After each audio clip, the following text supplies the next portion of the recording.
Oh yeah, is it Thursday already?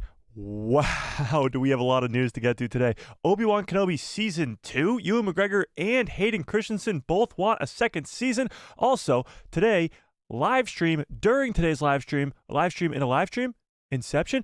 We're going to have a live stream inside of a live stream of Ewan McGregor getting his star on the Hollywood Walk of Fame right now, live in Hollywood in just a few minutes. So we'll get to that too. Hayden Christensen will give a speech there. It's going to be awesome. But also, Ezra Bridger is coming back in the Mandalorian and Grogu movie, and Disney's being sued for what now? Let's dive into all of it. What's up, everybody? How's everybody doing on this fine Thursday afternoon? It's Thursday, right? It is. Yes. Oh, I was at the yeah, okay. It's Thursday. How's everybody doing on this fine Thursday afternoon, chat? We got a shit ton of news to get to today. Insane amount from Obi-Wan Kenobi 2, Season 2, to this live stream of Ewan getting his star on the Hollywood Walk of Fame, to Disney getting sued, to Ezra Bridger being in the Mandalorian and Grogu movie, to Star Wars Rebuild the Galaxy coming out tomorrow or tonight, whatever you want to call it. We got a lot to get into. So without further ado, let's say hi to everybody in the chat, shall we? All right, let's do it. Fearless, what's up? Haga, what's up? Mando United, how we doing? Your pal Joe in the house. Officer Murdoch, how we doing? Darth Plagueis, what's up? Starship 66, how we doing? Chris, what is up? Polly Paul, how we doing? Brandon Baker, what is up? King Shadow, how we doing? Hunter, what is up? If I missed you, you know the deal. Let's just give a nice little... Hello there. All right. Okay. Not to cut off General Grievous or anything, but we do have a super chat to start off the stream. Couldn't think of a better way to start it off, but it's Darth Plagueis Lives who says, Kenobi?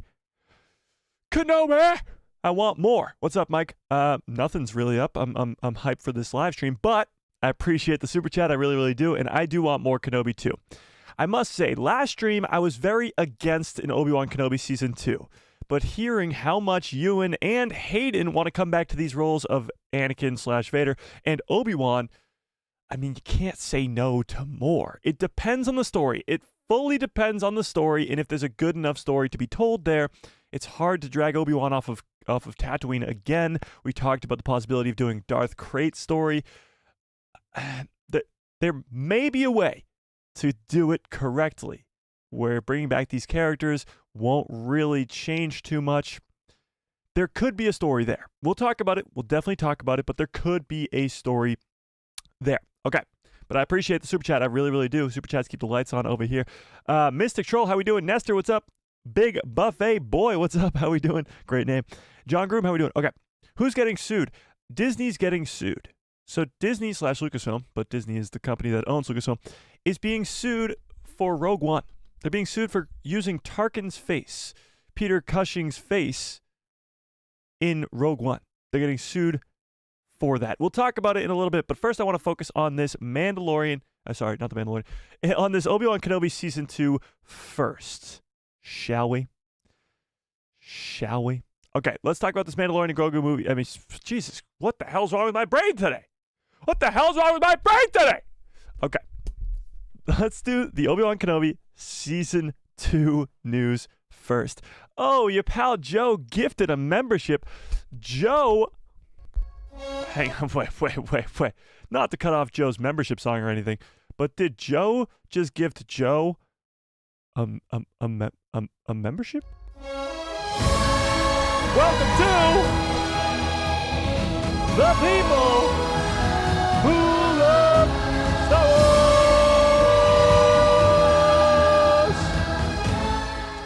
Welcome to the people who love Star Wars, Joe. Inception. I know, we got the crazy amount of Inception going on in this stream today, as we will be watching a live stream. So you'll be watching a live stream of a live stream today, and we just had Joe give Joe a membership. What the hell's going on today? Okay. Let's talk about this Obi-Wan Kenobi Season 2. What the hell's wrong with... Okay. Enough messing around, chat. Let's get serious. Do you want... Putting up a poll in the chat. Do you want a Kenobi Season 2? Yes or no, chat? You tell me. Do you want a Obi-Wan Kenobi Season 2. And while you do that, that's pretty good water. And while you do that, let's read what Ewan McGregor himself has to say about this, shall we? So, Ewan McGregor on getting cast in Star Wars and hoping for more. Oh, well, you guys can't see that, can you? Hoping for more Kenobi stories.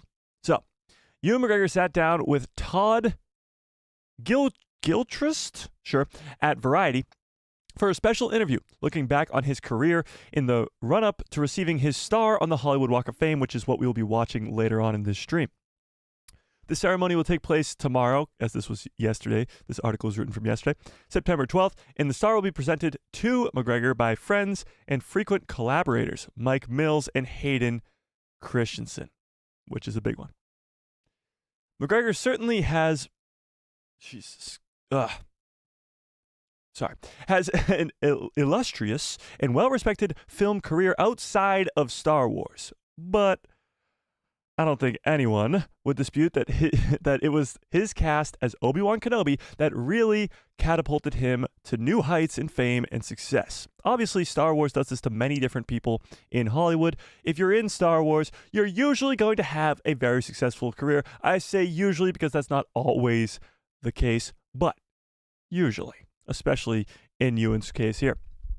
As a result, he spoke quite a bit about Star Wars in reviewing his career and once again signaled a willingness to return to the character in a time period between Revenge of the Sith and A New Hope. So it wouldn't be a flashback because, of course, Ewan is now older. It would be in this time period between the prequel trilogy and the original trilogy. That's the only place where we could get more story for Obi-Wan and Vader with Ewan and Hayden. Hayden Christensen was also interviewed briefly about the long-standing friendship with Ewan McGregor. He spoke briefly about the first time that they met and McGregor's mentorship. So wait, is this? Oh, okay, so this is Hayden Christensen talking right here. The first time I met Ewan was in Australia, where they were filming the movie, I think. I remember walking into the hair and makeup room, and he came over and gave me a big hug. Right away, I knew I was standing in front of a friend. He really took me under his wing. It's easy to get caught up in the technicalities of making those films, but he always just brought it back to the emotional aspect of what we were doing. So obviously there's a lot of green screens and blue screens while creating the prequel trilogy, but Ewan was a friend. And actually, because they were in Australia, and neither of them are from Australia, they kind of got along quite a bit because they would go out to eat together because they had no other friends or family there. So they would really spend a lot of time together, and that's how they became so close on filming in the prequel trilogy. Ewan McGregor commented on his initial casting as Obi-Wan Kenobi in The Phantom Menace and reconciling his own starstruck awe regarding the gravity of the project with actually doing the job. Because coming into Star Wars, but by the time of the prequel trilogy, it's already one of the biggest franchises in the world. So, this is what Ewan had to say. Me and my brother watched the first Star Wars films 1 million times. I don't believe him. For some reason, I don't believe him. Not sure why, but I just don't believe him. 1 million times? Okay. Like most people my age did, they were so important to us, so I had to switch something off in my head to be able to cope with the bigness of all that and just get on with it. Because obviously coming into Star Wars, you're going to be pretty damn excited. McGregor went on to reiterate statements that he had previously made in respect with working with his predecessor, respect for the work of his predecessor, Alec Guinness, and his desire to do more Obi-Wan in Star Wars. So, he says, I loved more than anything getting to know Alec Guinness's work because I was playing him as a younger man. He talks about many times in interviews how he just studied Alec Guinness's career before and after Star Wars. Even now with the series, that's my personal challenge. If a take feels a bit like him, I'm happy. I really do hope that we get a chance to do another one between where we ended off in the Kenobi series and when Alec Guinness comes on screen with Luke Skywalker. I think there's another few stories to tell in there. A few stories, not just one, a few. Okay? So let's talk about this, shall we? There's a little bit more to this article, and we'll get to it. We shall get to it. But first things first, let's talk about this. Ewan McGregor thinks that there is more story in between where his story is left off and Alec Guinness graces the screen in A New Hope. Not just one, but a few stories. What do we think, chat? What do we think? Is there room for more stories with this character of Obi-Wan Kenobi as Ewan McGregor, as we left off at the end of the Kenobi series? Let's not forget where we left off at the end of the Kenobi series, okay? Obi-Wan had his rematch with Vader. He technically won the rematch with Vader, leaving him stranded on that moon or planet, whatever it was. Started with a V. Somebody in the chat help me out. He leaves him there, goes back to Tatooine. He goes back to Tatooine to find Qui-Gon Jinn's Force Ghost, where he's going to learn from his former master how to become a Force Ghost himself, as we see him become a Force Ghost in A New Hope. We are led to believe that this is the last time that these two meet. Before they meet in A New Hope, this is the last time that they meet. So if there was going to be an Obi-Wan Kenobi Season 2, it would likely not involve a fight between Obi-Wan and Vader. So is it worth it? Is there other stories that should be told in an Obi-Wan Kenobi Season 2? What do we think, chat? What do we think? All right, I got to preface it because I'm not blind. I do see the conversation going on in the chat, and honestly, I don't give a shit. Okay? First and foremost, don't care. I have no affiliation with either of them. I don't talk to either of them. I've never talked to either of them. Actually, that's a lie. I've DM'd Theory once or twice, but to no avail. I got nothing. I don't know what you want from me. I don't know the guys. I don't know them. Okay? Okay. Kenobi Season 2? Yes or no, chat? Yes or no? And what would the story be about?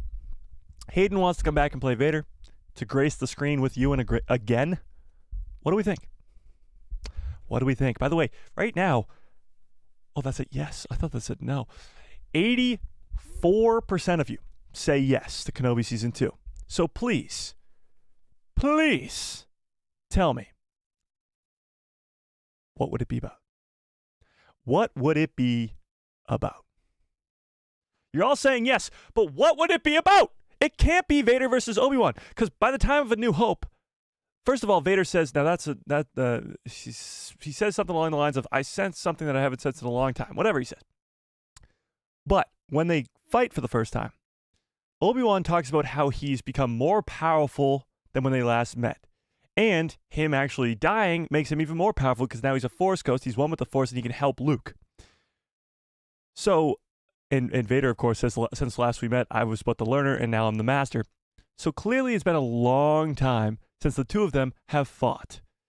And we're led to believe that the Kenobi series, the first season of the Kenobi series, is the last time they fight until A New Hope. That's what we're led to believe. Because Obi-Wan's now on Tatooine training with Qui-Gon, and he's not supposed to leave Tatooine anymore because he's protecting Luke, and Vader is not supposed to find him on Tatooine. We know that.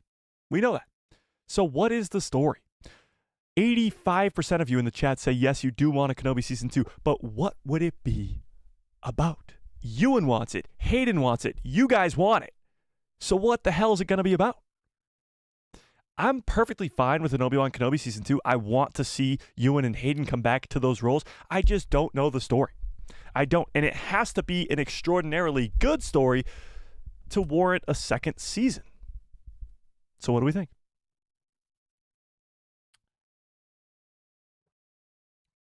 Pal Joe says, I loved Season 1 of Kenobi, but I don't want a Season 2. Interesting. Mystic Troll says, I would prefer a Kenobi movie, to be honest, but I don't know how that would work. Make it Trials of the Master, similar to Yoda's journey in the Clone Wars, but localized on Tatooine, the visions and spiritual journey.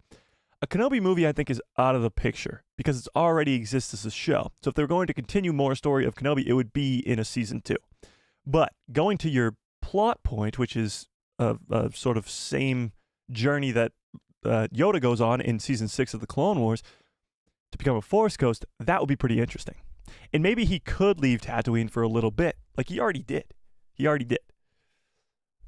So it's not out of the realm of possibility that he could do it again and go on that journey that Yoda did in the Clone Wars. Go talk to the Wills. Imagine seeing the Wills in live action. Imagine seeing the journey that Yoda went on in the Clone Wars Season 6 in live action. Darth Bane in live action? That'd be pretty wild. That would be pretty cool, I must say. But there wouldn't really be a conflict. There wouldn't be a sort of finale, a final battle. There wouldn't be something that it leads to in the finale there if that was the case. I mean, maybe there would be, but I can't think of what it would be. Maybe you have that story along with the Darth Krayt story that we talked about. Just a brief little rundown. Darth Krayt was originally named Ashard Het, and he was a Jedi. He left the Jedi Order. He's a Tusken Raider. He's a Tusken Raider Jedi. He's killing a bunch of moisture farmers. Obi-Wan fights him in the desert. Obi-Wan wins. Ashard Het gets sent off the planet. He finds his way to a Sith planet, finds Sith relics, trains to become a Sith, comes back years and years later as Darth Krayt. Simple as that. So Kenobi Season 2 could involve Ashard Het or eventually Darth Krayt and have that battle. So you could have both things at the same time. Obi-Wan doing the same sort of journey that Yoda did in Clone Wars Season 6, while also having to save Luke, Owen, and Beru from the Tusken Raider with a lightsaber who's killing moisture farmers. That sounds pretty intriguing to me. That sounds like a really cool Season 2, but Vader's not involved. Hayden Christensen wouldn't be back because Vader doesn't play any sort of role in that story. You know?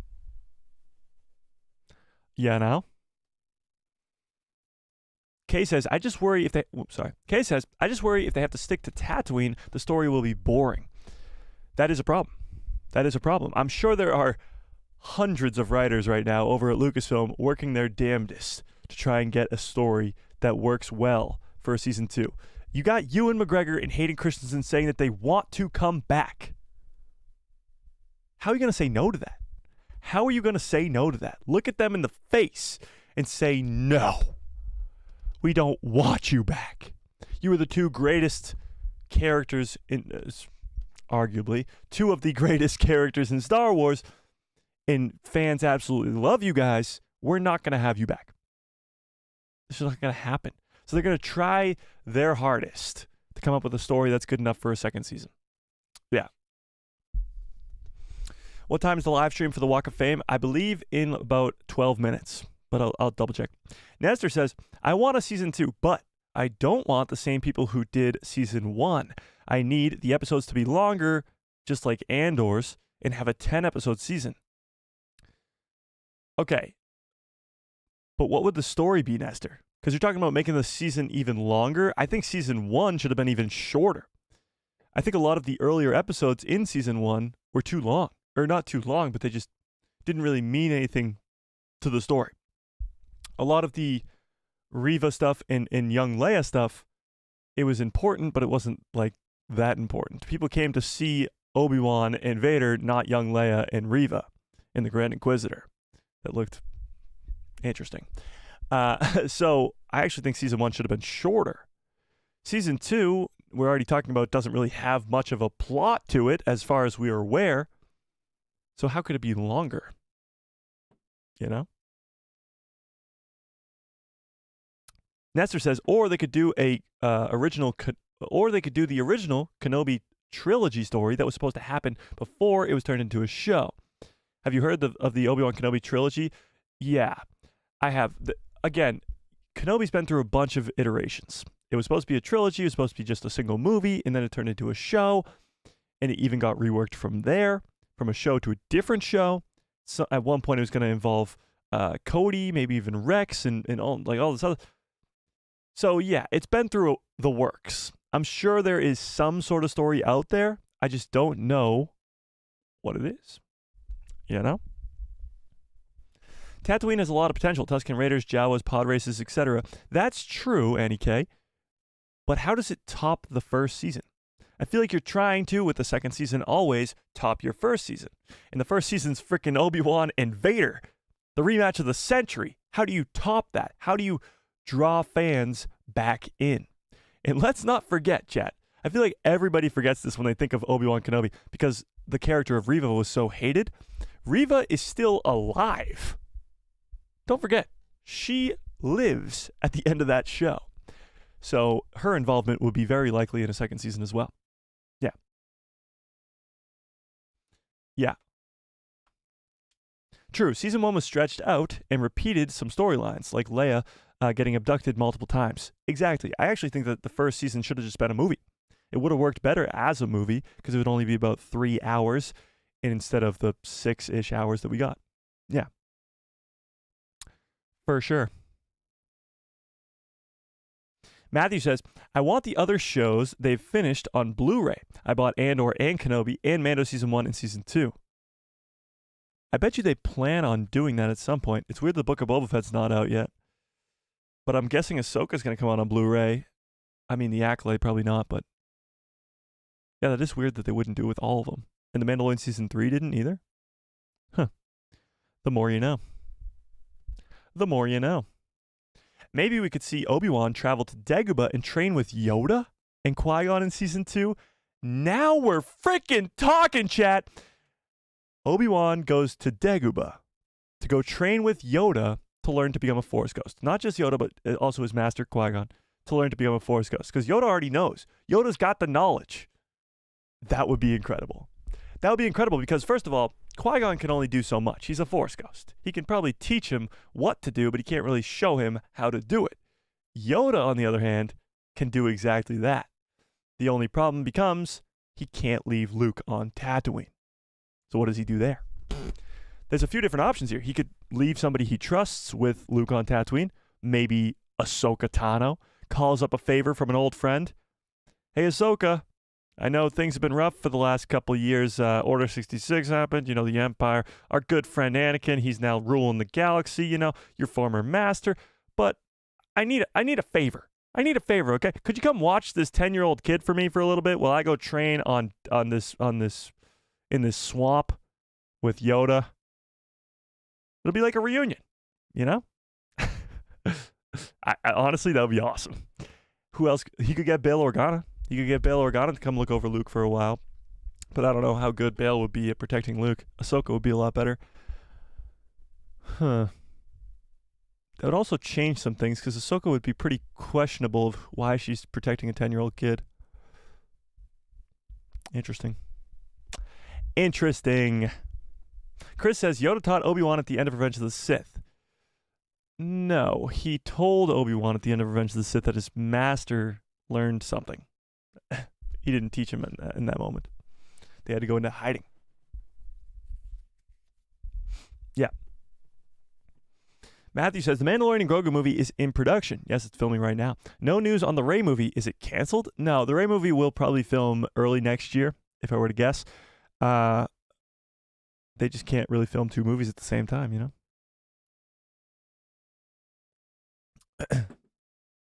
pal Joe says, and then Obi-Wan could confront Vader like Luke did in the weird cave scene in Empire Strikes Back. Holy crap. So that involves Hayden. All right, let's take this from the beginning. Obi-Wan starts training with Qui-Gon, but Qui-Gon realizes that he can't really finish the training or do the training properly because he's not in his physical form. He has to go through what Yoda did, and Yoda's still alive. So he sends him off to go visit Yoda on Dagobah, but he can't just leave Luke by himself, so he has to call in a favor from Ahsoka Tano, or maybe somebody else, Ahsoka Tano, to come protect Luke Skywalker on Tatooine. Ahsoka's looking over Luke. Obi-Wan goes off to Dagobah to go train with Yoda and Qui-Gon to become a Force Ghost. How you bring Vader into the fold, you put him in the same cave where Luke Skywalker fought against himself as Vader in Empire Strikes Back, and you have Obi-Wan fight against Vader. Holy shit. And not only that, because it's a Force vision, they can fight anywhere. It could be a fight on Mustafar again. It could be a flashback to Mustafar, Obi-Wan versus Anakin, but instead of Obi-Wan versus Anakin, it's Obi-Wan versus Vader in the mask. Holy shit. We are on to something today. We are on to something now. Whoa. Would you watch that? Would you watch that? Sorry, Dead Mike. Sorry. I got excited. Quinlan Voss could look after Luke too. That's another good option. Maybe Obi-Wan's not as in touch with Ahsoka, but the first season did give him a sort of connection to Quinlan Voss there. Or maybe Cal Kestis, because why not? You know? Just because why not? Just bring in Cal Kestis. Why not? Yeah. That sounds amazing. Lucasfilm, Disney, Star Wars, if you're watching, and we know that you are, listen and listen good. Season 2 of Obi-Wan. Obi-Wan leaves. Immediately leaves the planet. But he calls in a favor, gets somebody to watch over little Luke so that he's safe. He leaves the planet to go train with Yoda. You can have a rematch of the Century Part 2 because it'll be a Force vision and he won't even fight Vader like in reality. He'll kind of fight Vader. It'll be awesome. It'll be epic, but he doesn't actually fight Vader. And you can even put it on Mustafar. And he trains to become a Force ghost. Not only that, you can even set up a season 3. You want a few stories, like Ewan McGregor said, you want a few more stories? You can even set up a season 3, because when Obi-Wan comes back to Tatooine, he's going to be met with the realization that either Ahsoka or Quinlan, well, I guess it can't be Ahsoka in this scenario, but Quinlan Voss is dead, killed by a Tusken Raider Jedi named Ashard Het, who is eventually going to become Darth Krayt, killed by a Tusken Raider Jedi who's killing moisture farmers, and his next target is Luke, Owen, and Beru. Season 3, Obi-Wan Kenobi versus Darth Krayt in the sand dunes of Tatooine.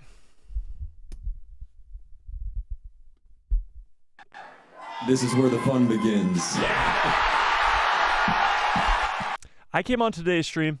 I pressed go live, and I had zero idea of what the hell a season 2 of Kenobi could look like. I was actually under the impression that there wouldn't be one because there is no story. In 27 minutes, us as a collective just came up with a season 2 and a season 3.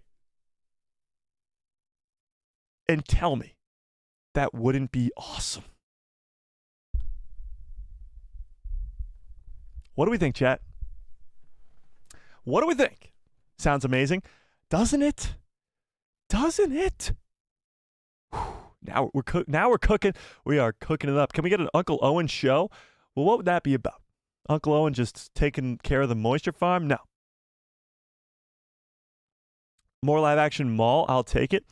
You could have Maul in that flashback too. Here's the thing. When Obi-Wan goes into Yoda talked to Darth Bane. Yoda talked to the wills of the Force in the Clone Wars Season 6 when he was trying to become a Force ghost or trying to learn to become a Force ghost. The trials that Obi-Wan goes through could be insane. He could fight against Darth Maul in a Force vision. He could fight against Darth Vader in a Force vision. He could fight against frickin' everybody. Palpatine, for all we care. It could be extraordinary. The possibilities are endless when it comes to Force visions, especially when he's going through the trials of learning to become a Force ghost. That would be incredible. That would be incredible. Okay, let me double check this Hollywood Walk of Fame thing. It says stream will begin shortly. I believe it's going to begin in 1 minute, but we will find out. We will find out. I think we did it, chat. I think we just wrote the script for Season 2 and Season 3 of Kenobi.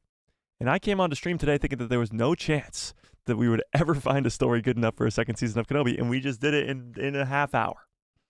So Lucasfilm, if you're watching, and we know that you are, please do that. How incredible would that be? How incredible. Nestor says, I think Quinlan should be the guy who played Big in Res Dogs. I don't know what that means. Big in res dogs. Let's look it up. Big in res dogs.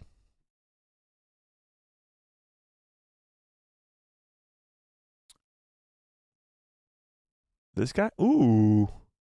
He would actually make a great Quinlan Voss. Everybody says Quinlan should be a Native American or indigenous person.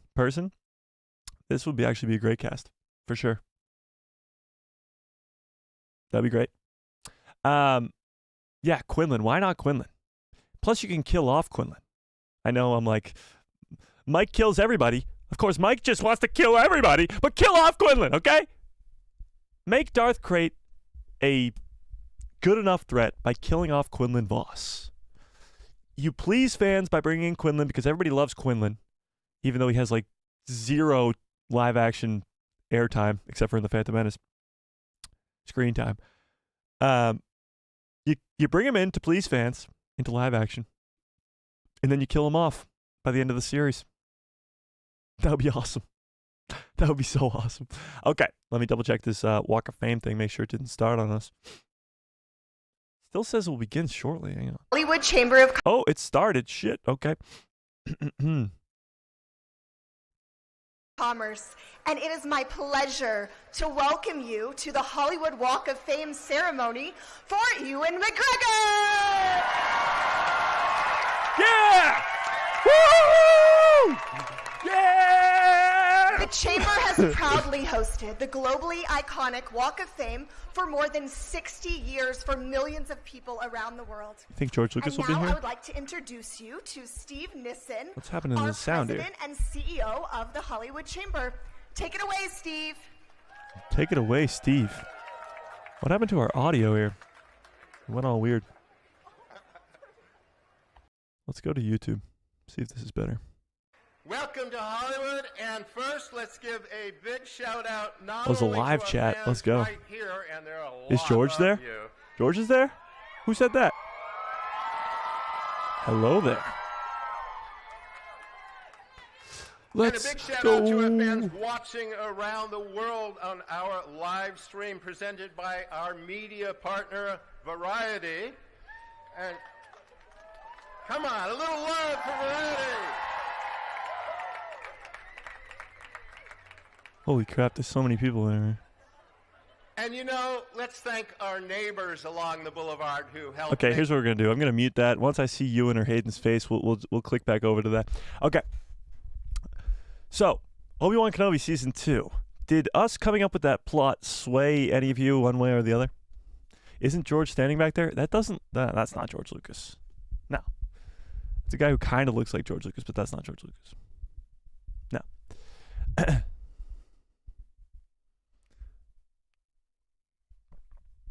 You know what, Mr. Beckham? No. Yeah. Give Aubrey Plaza a bald cap, and I think she'd kill as Asajj Ventress. Ooh, live action Asajj would be crazy. I think Asajj Ventress will eventually come to live action. Obviously, they set her up to have more story be told in The Bad Batch Season 3. But, yeah. Yeah, it's not George. Yeah, no, it wasn't George. It was just a guy who had a beard and white hair. Looked like George a little bit. Okay. Okay. Let me scroll back up here so I can catch up on these chats, shall we? Mando United says, so if they can't meet again, Obi-Wan and Vader, that is, could there be a parallel timeline leading up to A New Hope? No. Definitely not. No parallel timelines, no multiverses in Star Wars. That's a no. Now, you might be saying, Mike, what about the world between worlds? That's different. It is not a time travel device. It is not a multiple parallel universe thing. It's not that at all. The world between worlds is a conduit between the living and the dead. It is not a time travel device. I've seen the multiverse destroy too many different franchises to want to see that. Yeah. Cole says, oh, sorry, he's talking to somebody else. Yeah. Great Smoky Pokey, what's up, says, how about having Obi-Wan as part of an underground network to save Jedi? can still have Darth Vader and the Inquisitors hunting them down, and maybe they don't meet/battle. It's just both points of views. Okay, this is a completely different sort of take on this, and I kind of like it a little bit. So we know that Obi-Wan is not supposed to leave Tatooine. And our first idea for Season 2 was for him to leave Tatooine. But what if he doesn't leave Tatooine, and instead he's just helping the path, the hidden path, whatever you want to call it, of the people who are saving the Jedi who survived Order 66.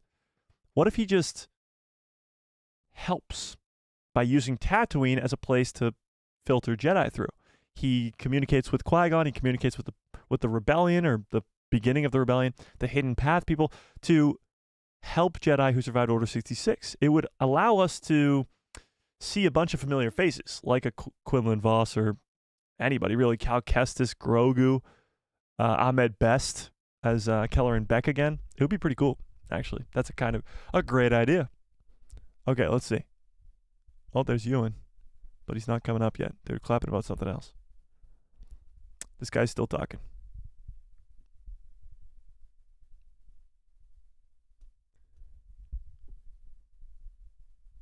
Okay, sorry, I got distracted. Okay. Harrison says, there's a cool story with Black Chrysanthemum from the comics. You could just run that back in live action and have like a 3-episode type arc. Yeah, Chrysanthemum does fight Obi-Wan. That's true in comics, canon comics. So you could see that. There's a lot of stuff that happens on Tatooine with Obi-Wan. He clearly fights Chrysanthemum. He fights Darth Krayt. He fights a lot of people. It's not so lonesome for Obi-Wan Kenobi on Tatooine through the years leading up to A New Hope. He fights Darth Maul. So I don't really want them to just rehash stories that have already existed in canon, in live action. Like, I don't want to just see, as much as I would like to see it, I don't want to just see Obi-Wan versus Maul from Rebels in live action. I'm not a fan of that. Like, even when they went back to the Clone Wars in Ahsoka, they told different stories or different versions of stories.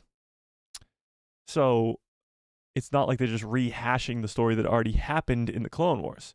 It's not rewarding to the fans who've already seen it, you know? Yeah, I know. There's over 1,000 people watching this ceremony right now. Crazy. Crazy. Chrysanthemum gets the scar that he has from Kenobi, right? Yes. Yes, he does. Why is he called Black Chrysanthemum? I don't know. That's his name. That's his name. Yeah, I'm sure you'll see Chrysanthemum again in, hopefully, a Book of Boba Fett Season 2, but even if not that, he'll probably be involved with the Mando story, because Mando is going to involve Boba Fett at some point. And where there's Boba Fett, there's Fennec Shand, and there's Chrysanthemum as well. Yeah. Indeed.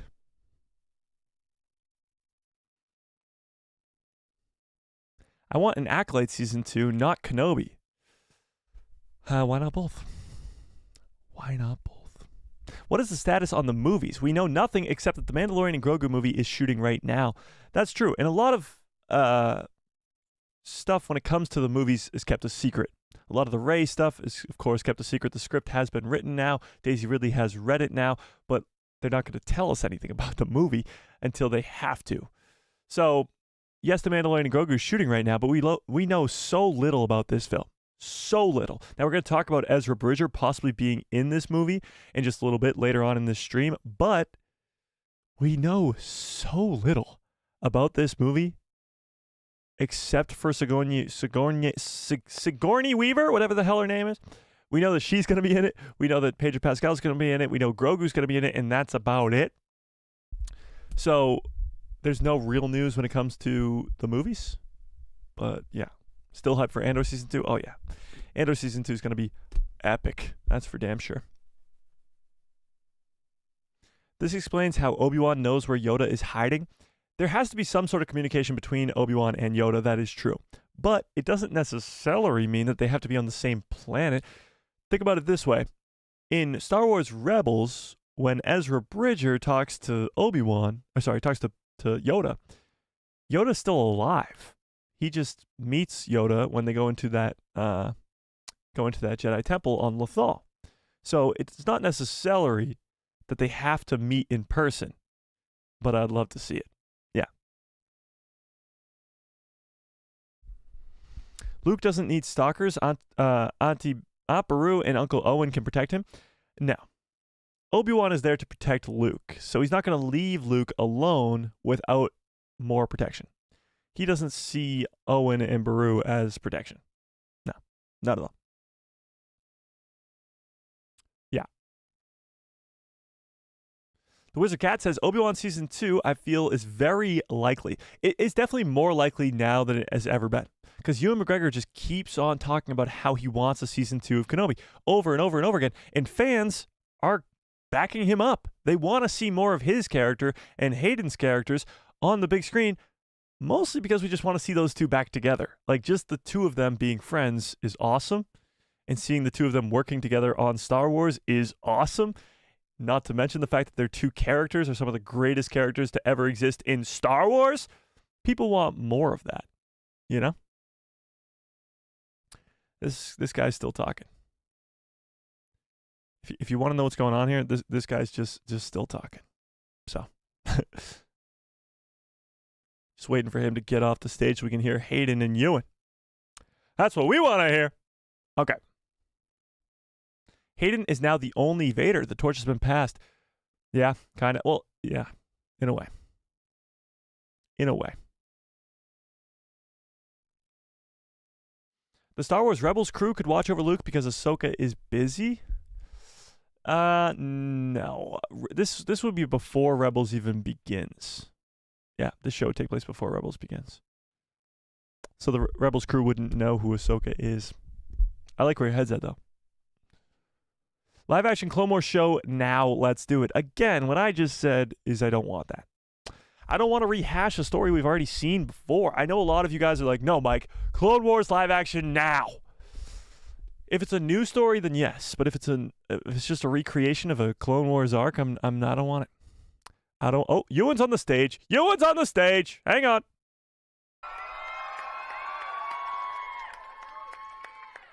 Our first speaker is a writer and director, best known for his independent films, Beginners and 20th Century Women, which was Oscar nominated for Best Original Screenplay.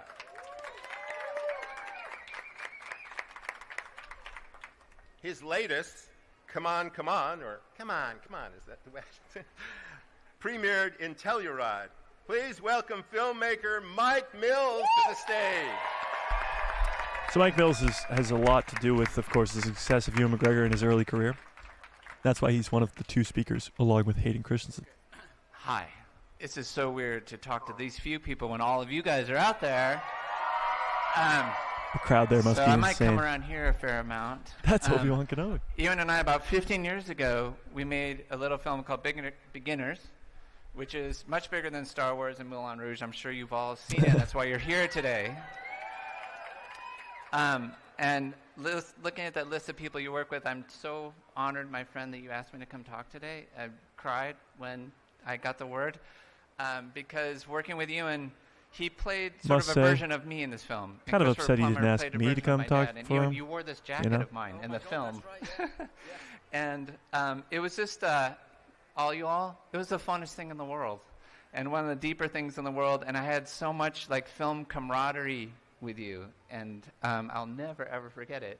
First day I worked with Ewan, Christopher Plummer, in a hotel room. I'm coming up with some really questionable rehearsal ideas. Really woo-woo, improvisatory, just way too weird for Christopher Plummer. He's giving me a look, and he says to me, and looks me in the eye, and he says, Michael, not all directors need to do this. That's my name. And that's really scary. I don't know if you guys have met Christopher Plummer. He could have just asked me to come talk for him. Luckily, to his left, 10 feet behind him, is Ewan McGregor. And he's looking at me with this little smile, just like right now. That's little true. Mischievous smile. And it's like one of the great moments in Ewan's film. It's like a little subtle moment where he's letting the camera come to him. But it says everything. And he said to me, go on, Mike, keep going. And with this little look, he said, I am a very curious person. And I am freaking game.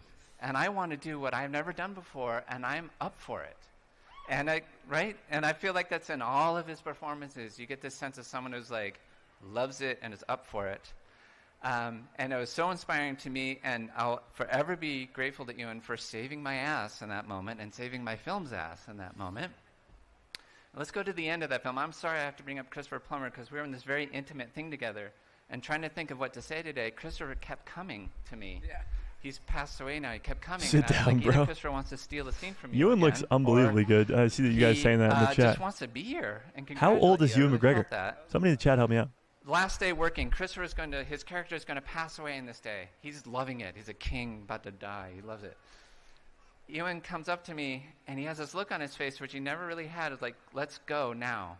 So I scurry the crew away. I turn on the camera. I tell Christopher to die. He dies. He died? He's I don't know 53? what Ewan's gonna do. He runs up to Christopher, Holy shit. throws his arms around He him, looks incredible. and starts crying in such a real, deep, authentic way. The whole crew just froze. Tears starting hitting the camera that I was standing by. And something so real, authentic, painful, and just unknown 58? was pouring Wait, how out old of is he? Ewan. And I was like, this is another moment to share with you all. Because not everyone who gets a Hollywood star, who's a big Hollywood actor, is going to make themselves that vulnerable and that real and go to such an authentic place. And not everyone has the talent and the skill and the experience to know how to give it to us, right? To show it to the camera. And he does it in such a light way. He was in such a raw place, but he just knew the camera would find him, the story would find him, and all of us would find this place he's in. And he's carrying these unbearable feelings so that we can bear them. Obi-Dad Kenobi. And back to the set, he's still crying on Christopher, and I don't know how to say cut because he's just like falling through the air in a real moment. And finally he yells out to me, Mike! And I've never felt so close to anyone in my life on set because he was crying for me, but he was just giving so much to the film and to all of us. I went and I hugged you, and you went off to repair. I went to Christopher, and he had, to be honest, this like snot and tears all over his chest. And he looked kind of like perturbed. And I said, are you okay? And he goes, oh, I'm just jealous as hell. Because Christopher kind of couldn't do that in some ways. Christopher couldn't let himself fully go and yet give something. As much as I like this guy, he shares the same name as me. So I want Hayden. when I come back and see this Hollywood star walking down the street in my hometown, or when I come show my kid your star, I'm going to get to say, I know him. Which is pretty rad, right? And it's so weird that I'm here, let's be honest. And that is not just a star. That's a real man. That is a really good-looking Scottish man.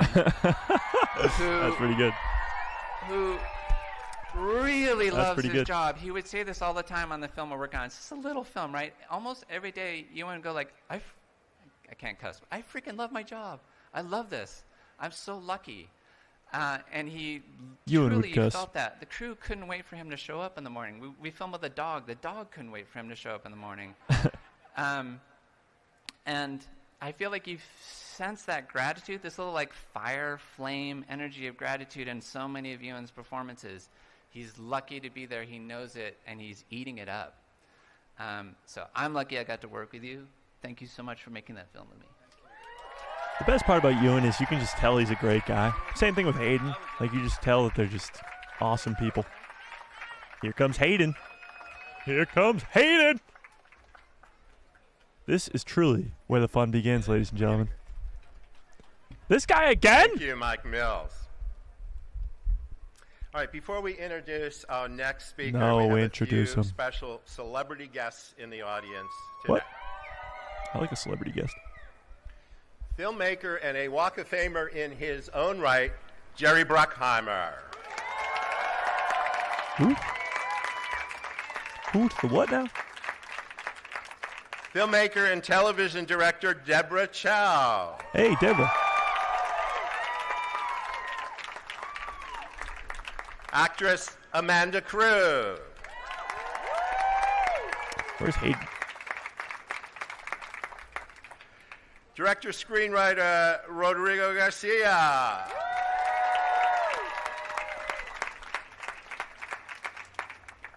Actor and writer, Lawrence Levine.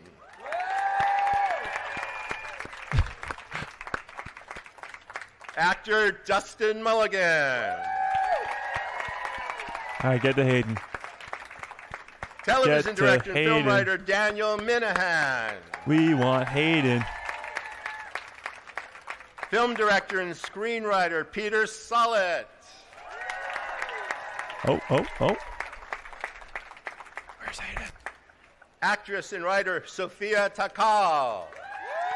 Where is he? How'd you get in the front row seat to that? And screenwriter front row standing. director Eva Vivas. Vivas! They should have had me pronounce the names. You guys know how great I am at pronouncing Forget names. anybody? Hayden. You forgot Hayden. Oh my God! Mary. All right, you know what? We're going to have our honoree fix my omission. Right? We're going to have the honoree fix my omission. Yes. All right, done. Mary Elizabeth sorry. Winstead. Harrison Dula herself. You forgot All Harrison right, Dula. our next speaker can most recently be seen reprising his iconic role, Reprising? Anakin Skywalker. Let's go! Let's go! Do you guys know that Obi-Wan Kenobi and Harrison Dula are You know, you married? didn't let me finish. Anakin Skywalker, Darth Vader. Let's go! On the critically acclaimed series Ahsoka and the limited series Obi-Wan Kenobi for Disney Plus. Limited.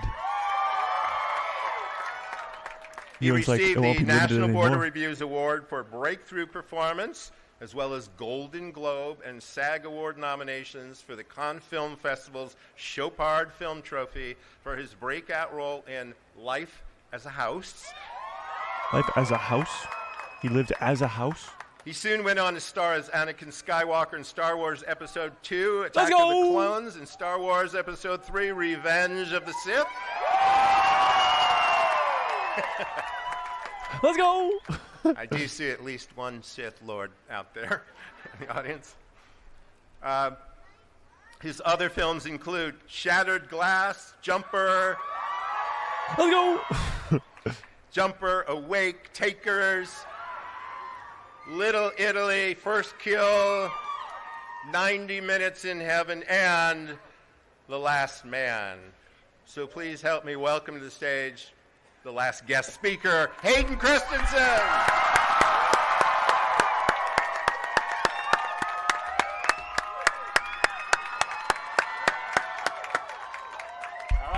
Standing ovation was needed. Hello, everyone. Let's go! Nice to see you all. Wow. Quite the turnout for you, my friend. It's really an honor for me to get to be here and say a few words about my friend, Ewan McGregor. The I'm going to goats. talk about you like you're not just standing right next to me, but Anakin and Obi-Wan. Yeah! Season 2. Season 2. Ewan McGregor is one of our great actors. And in my opinion, the coolest person on the planet. Yeah, he is. I've always had a tremendous amount of respect for Ewan's work. Right from the early days of his career, I remember watching Trainspotting for the first time and just being completely blown away by your work, man. He just leaps off the screen, you know, his fearlessness and his mastery of craft were undeniable. And I remember thinking to myself that this was the type of work that I wanted to be able to do as an actor. Since then, his career has been storied, his body of work prolific, a part of so many great films, playing so many great characters, and it's why he continues to be regarded as one of our most admired and respected actors. Yeah. Yeah. But when I think about Ewan, I think about the person that he is. And a lot of stories come to mind, but I often think about the first time that I met you. And we were both in Australia many moons ago, getting ready to do Star Wars Episode 2.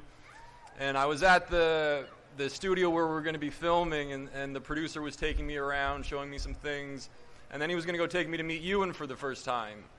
And, you know, I was so excited. I was already such a huge fan of his. And so anyways, I walk into this room where I'm told Ewan's going to be, and before I can even put eyes on him, I hear his voice, and he exclaims my name with more enthusiasm than I think I'd ever heard it spoken with before.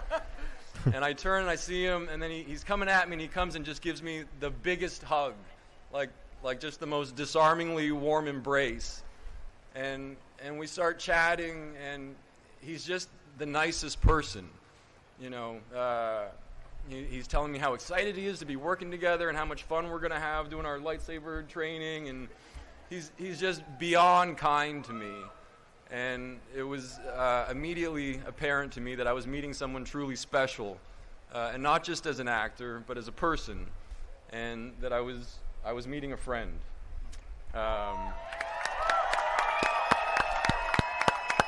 friend who would later go on to chop off both of my legs and leave me for dead on the side of a volcano, but I guess I kind of had that coming. But I do want to just talk for a moment about Ewan's work in Star Wars and his iconic performance as Obi-Wan Kenobi. Yeah. Yeah. Yeah. It really is just a masterclass in great acting. And to watch him embody this character, it's like watching magic, you know, and the best kind of magic. You know, not the kind that involves any like trickery or sleight of hand, but the kind that really makes you believe in something bigger.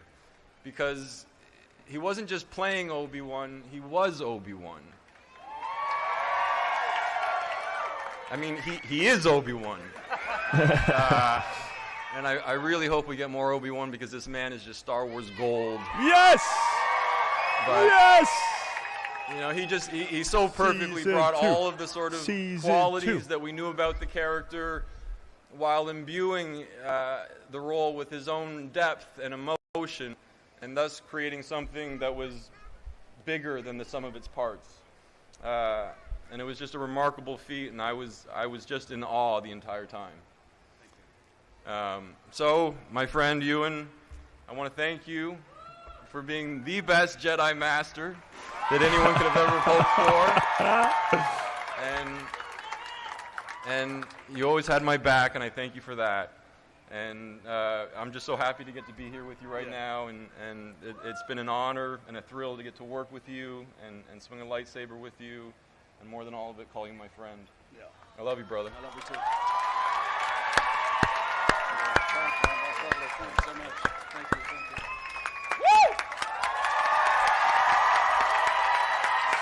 You literally just can't get enough of these two together. You can't get enough of these two on the same freaking screen, even if it's at a Hollywood Walk of Fame ceremony. My God. Now we gotta listen to this guy again. Thank you, Hayden. Thank you very much. Well,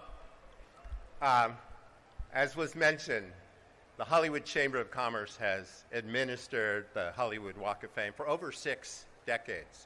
And we really are all standing, and there are a lot of us here, standing on a boulevard and at a sidewalk that really is a almost place 3,000 of of dreams these and things. aspirations and creativity and incredible genius. And there are 2,788 stars that preceded you, and we're about to add one more for Ewan McGregor. I hate this guy. But not only is it a street of dreams, it's a real place, as Michael Mills said. There's a real man connected to this star. What did you say? A very good-looking Scottish man. And we are in a real place in the city of Los Angeles, represented by City Council member Hugo Soto Martinez. So we're very proud to present to you, on behalf of the city of LA, a resolution from the city.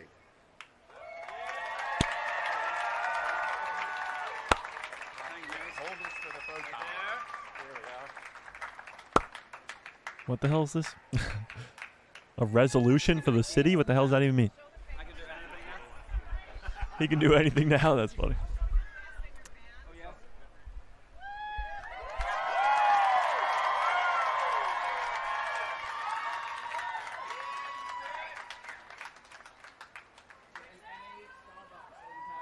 So is he now like the mayor of the city, or what's going on here? All right, so Ewan asked me when I handed him the resolution if this gave him the keys to the town. So how about it, L.A. should... Ewan McGregor, new mayor of Hollywood. Obi-Wan Kenobi, Jedi Master, running Los Angeles. Happened before, it can happen again. All right. It gives me great pleasure on behalf of the Hollywood Chamber of Commerce to now declare today Ewan McGregor Day in Hollywood!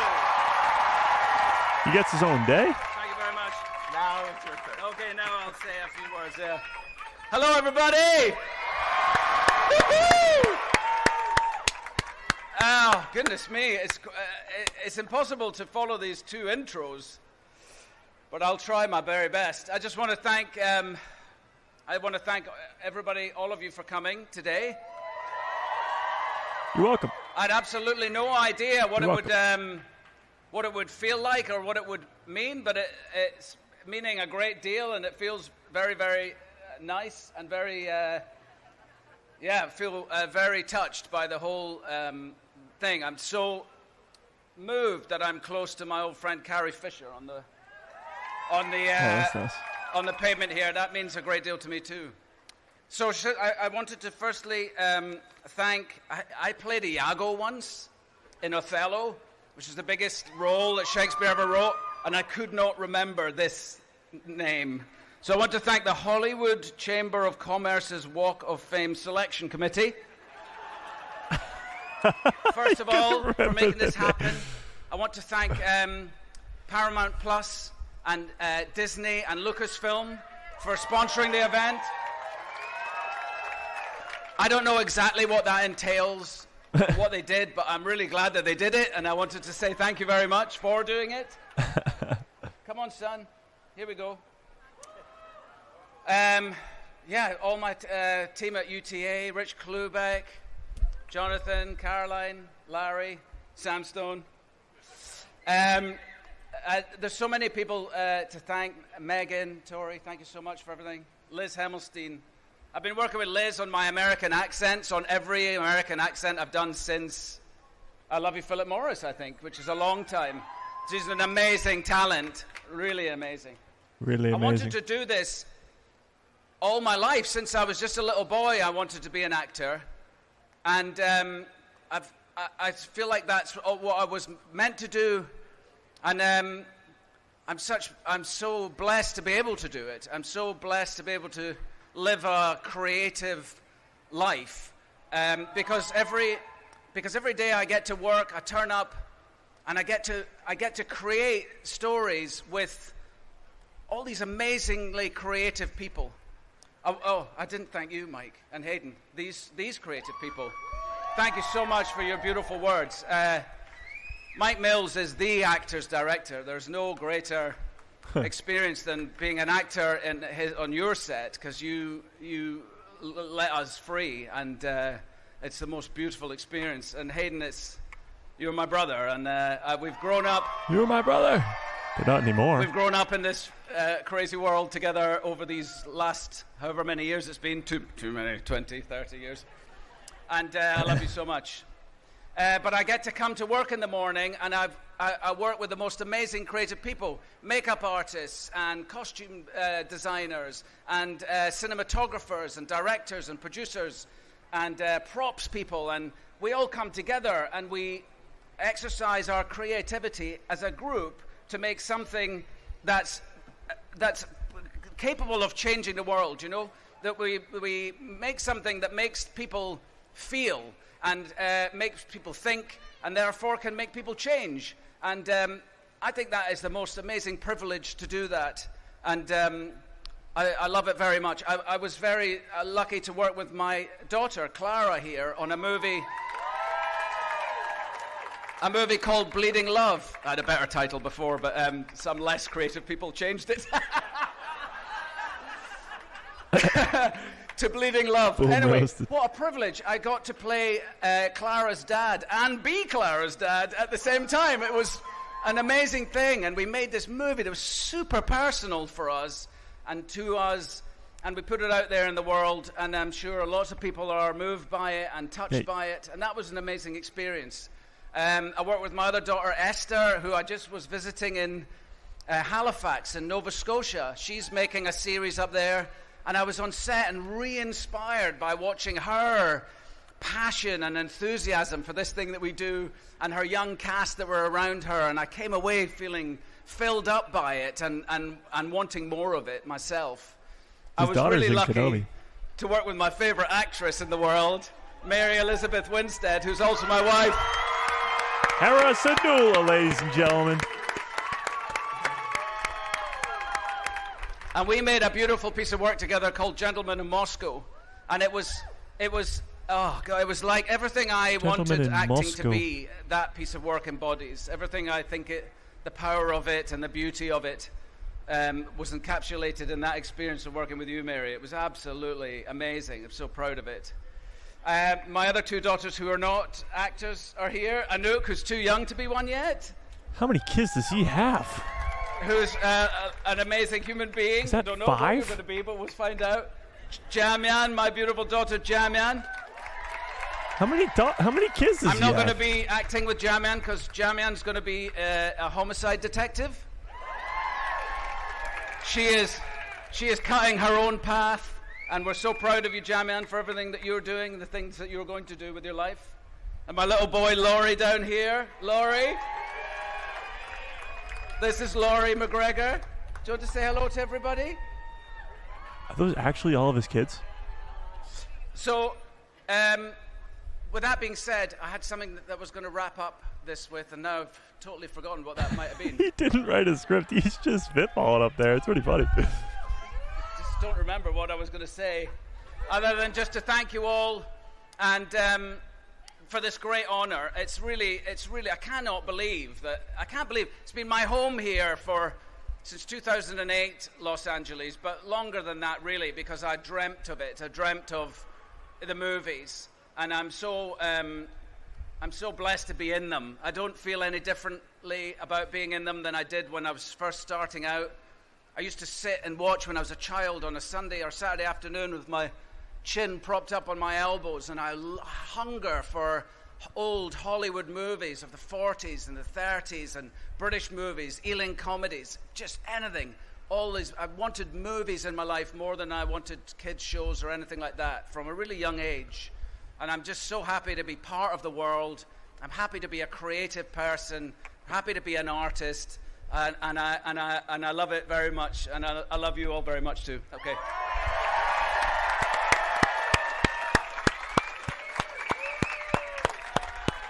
With that, can I get some good cups follow orders in the chat, please? Bumper.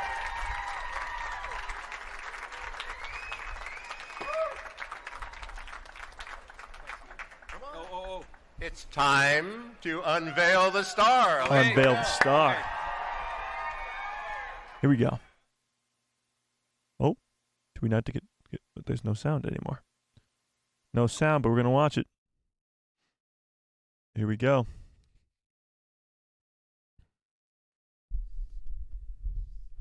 Here we go.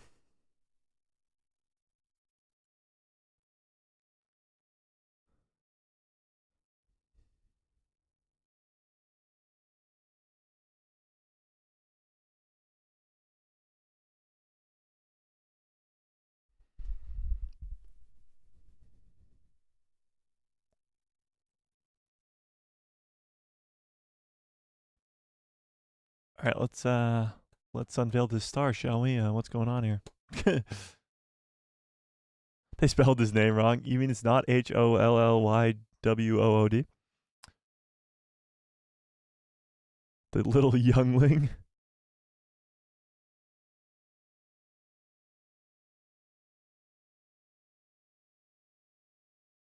Moment of truth.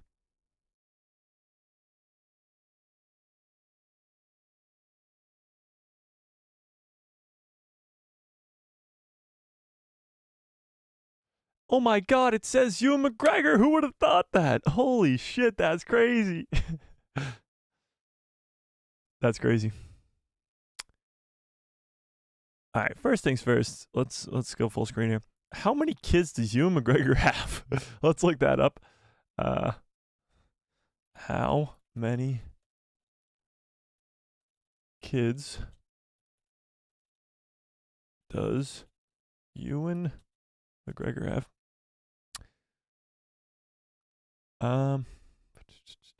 He has 5 kids. Okay, that makes sense.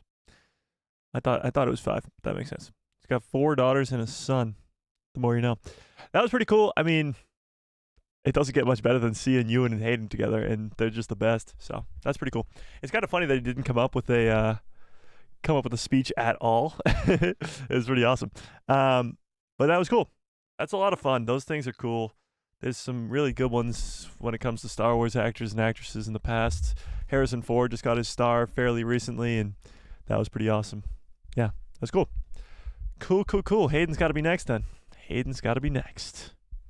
Plus, season 2, I think, is more likely now than it's ever been, just because Hayden and Ewan just keep asking for it, and Star Wars fans want it now, so it's kind of like more of a question of when than will there be one, as still almost 85% of you guys in the chat today want to see a second season. It's pretty awesome. That's pretty awesome. Did James Earl Jones get a star? I'm pretty sure he has a star. Let's look it up. Does James Earl Jones have a Hollywood star? Here we go. Does James Earl Jones have a Hollywood star? You think it would come up yes or no? I don't know.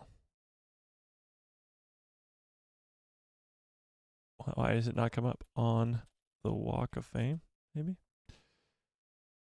He does not. How is that even possible? He does not have a star on the Hollywood Walk of Fame. I guess not. That's crazy. Okay, let's switch gears. We talked about Obi-Wan for a long time now, but we have a ton of other news to get to today. Disney being sued, Ezra Bridger being in the Mandalorian and Grogu movie, so we got to get to all of it. So first, let me ask you, Chet, which do you want to go to first? Disney being sued or the Mandalorian and Grogu news? And we also have to talk about the Lego Rebuild the Galaxy as it comes out tomorrow, but we'll talk about it. Which one do you want to get to first? Let's end this poll, by the way. Let's end this poll. Ezra? Lawsuit? Oh, Jesus. Mando and Grogu? Okay. Let's see it. By the way, 83%, the math is not mathing, but 83% of you guys do want a Kenobi Season 2. Only 16% do not. So that's pretty crazy. All right, I see this is kind of split down the middle. Bad news first. All right, so we want to go lawsuit first. We'll go lawsuit first, and then, yeah, we'll get to a high note to end it. All right, so let's just go over this lawsuit, shall we? Let's go over this, shall we? All right, so Disney is being sued. But before we get to this, Cole with the very generous $2 holla. Wow, very, very generous $2 holla says, does Anakin know Ben? Has many younglings concerned? Wait, has so many younglings concerned? Anakin know Ben? Know Ben? What? Does Anakin know Ben? Has so many younglings concerned? Oh, jeez, that took me a minute. Okay, I understand now. Ewan McGregor having so many kids. I understand. Got it. Yes. Maybe? I don't know. I appreciate it nonetheless, though. Super chats, memberships, best way to support the channel. I appreciate it. Becoming a member, we got a giveaway coming up in about a week and a half-ish. So if you want instant access to that giveaway, you got to become a member. It's only 99 cents at the lowest tier. And super chats keep the lights on over here. And, of course, I will do any Star Wars impression for any super chat, of course. Okay. Yeah, no, I figured it out eventually. All right, let's talk about this lawsuit, shall we? So Star Wars movie sued for digitally recreating Peter Cushing. So this is, of course, Rogue One. We see Peter in Rogue One. and he's Grand Moff Tarkin. So Peter Cushing passed away, sadly, in 1994. So over 30 years ago, he passed away. Now, Rogue One came out 8 years ago, in 2016. So why is this just now coming up? Well, let's read it, shall we? Actually, let's zoom in on it even more, shall we? Actually, that's good. The makers of Rogue One, A Star Wars Story, are being sued over the image rights to actor Peter Cushing, whose image was resurrected for the 2016 film. Cushing, who passed away in 1994 from cancer, who played the character of Grand Moff Tarkin in the original Star Wars A New Hope movie back in 1977. So, obviously, Tarkin's only in the one movie. His character goes down with the ship with the Death Star. He blows up with the Death Star after Luke and Han successfully destroy it. So, he's been in other projects since then. He was in The Bad Batch. He was in The Clone Wars. But he's never been in live action again until 2016's Rogue One. And he only has the very brief scene that he has with Krennic. But now it's become a problem. Bearing a small animated cameo in 2015's Revenge of the Sith. Wait, what? And younger version of his character, voiced by Stefan Staten, Tarkin has been mostly unused in the Star Wars universe following Cushing's passing. However, Rogue One opted to resurrect the character from Cushing's likeness, using Cushing's likeness, for the critically acclaimed prequel star Felicity Jones and Mickelson. What? Guy Henry appeared as Cushing's body double and voice, while the late great actor's face was digitally reconstructed. Deepfake technology. Technology's gotten pretty damn good. So this is where it all comes to a... hang on. Yeah, okay. Let's do this. Okay. In 2017, John Knoll, who served as the VFX supervisor in Rogue One, said that Cushing would have given the green light. We're not doing anything that I think Peter Cushing would have objected to.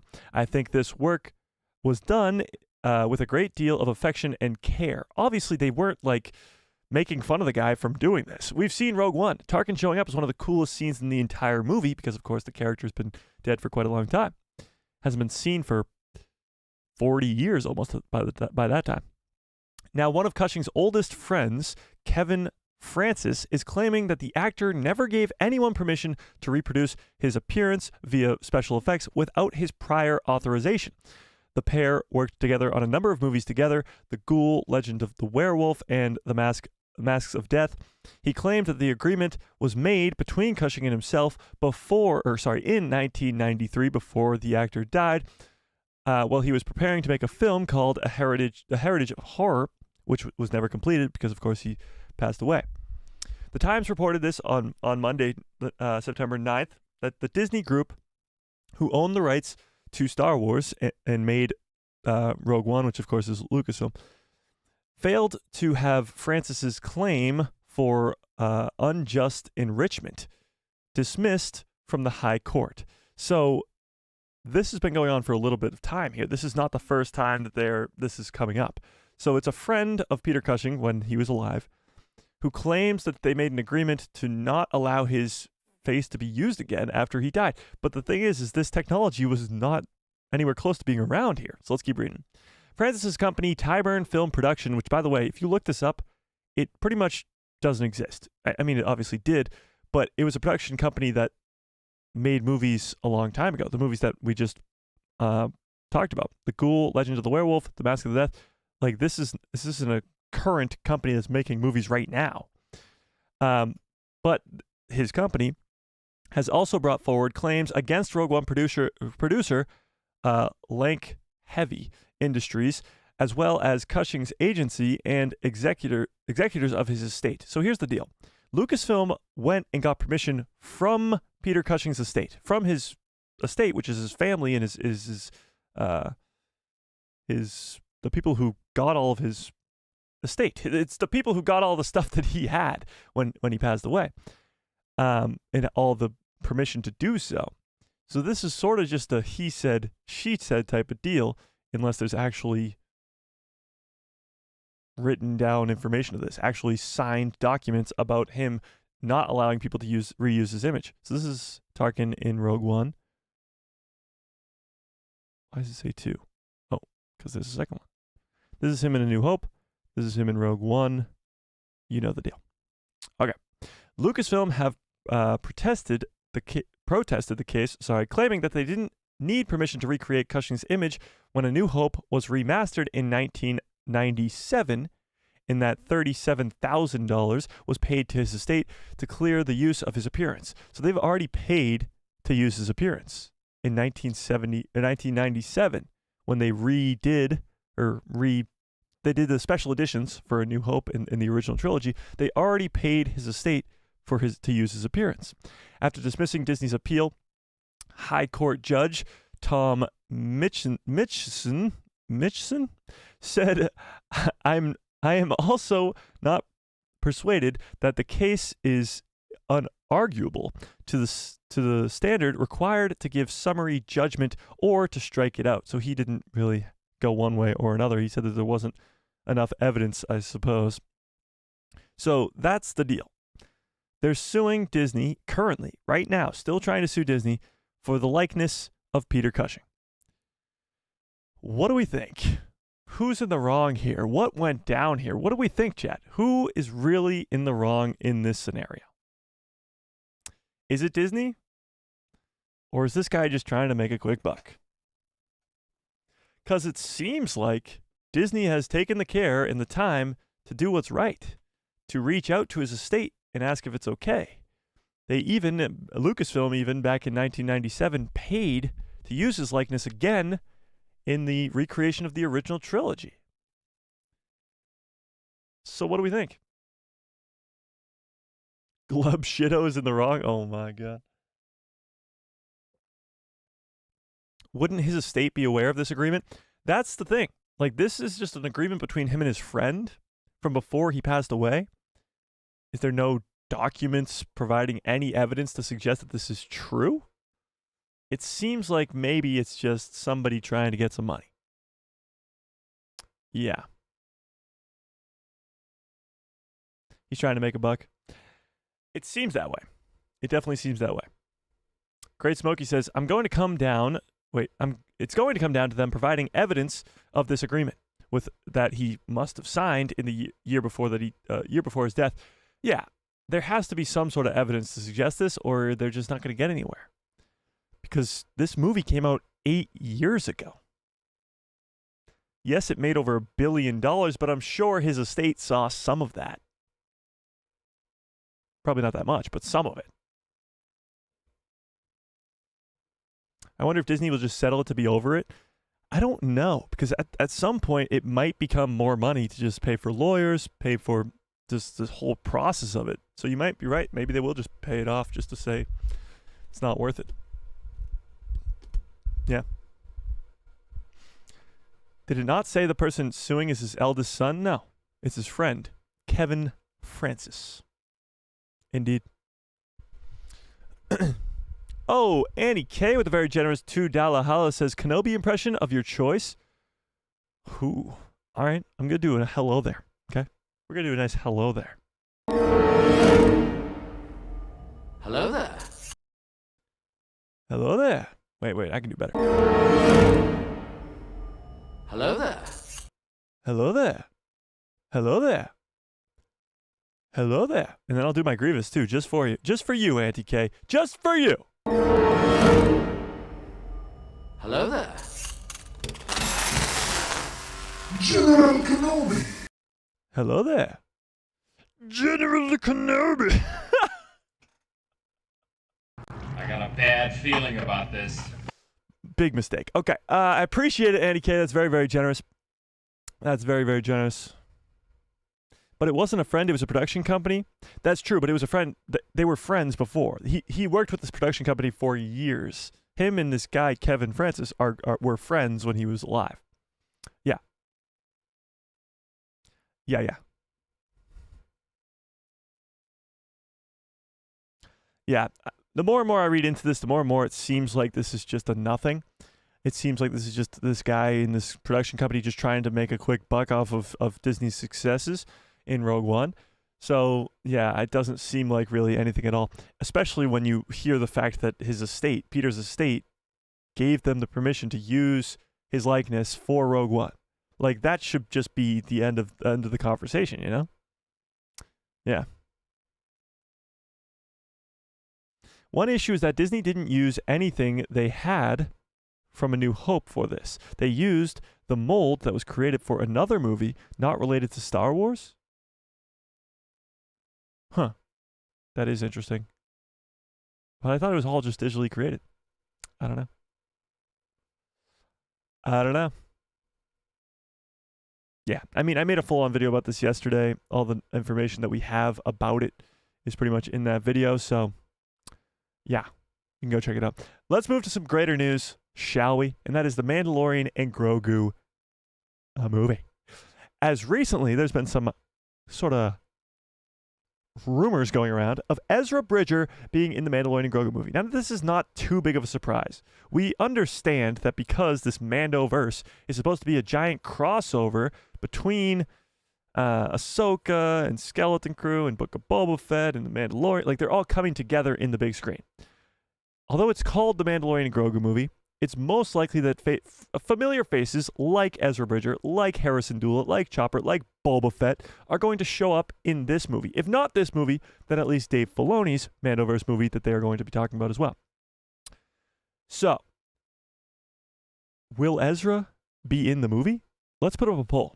Let's put up a poll, shall we?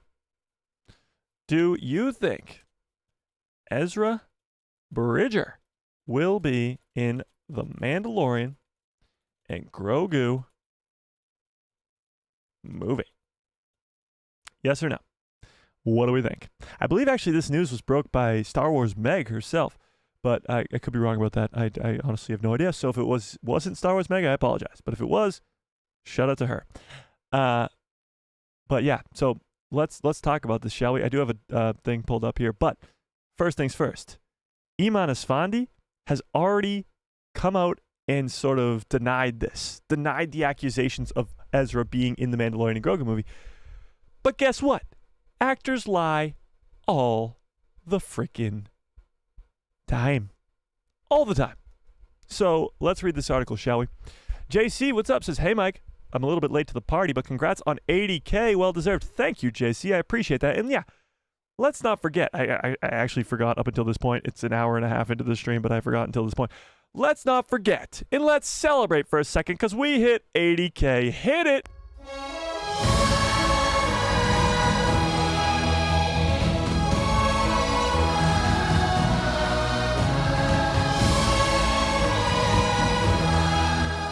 Oh yeah, that's absolutely insane. 80K is a crazy milestone, so I cannot thank you guys enough. This is absolutely insanity. 80,000? 80,000? Craziness. So we are on our road still to 100,000, where of course I'll be dumping this entire cup of water on my head. It's so funny because I promised to do that at what, 10,000? Maybe not even that, 5,000? I forget when I promised to do that, but it was a long time ago. And now it's getting closer and closer and closer. And I'm getting concerned because I'm actually going to have to dump this big ass cup of water on my head. Yeah. So I appreciate you guys hitting subscribe, but slow down, okay?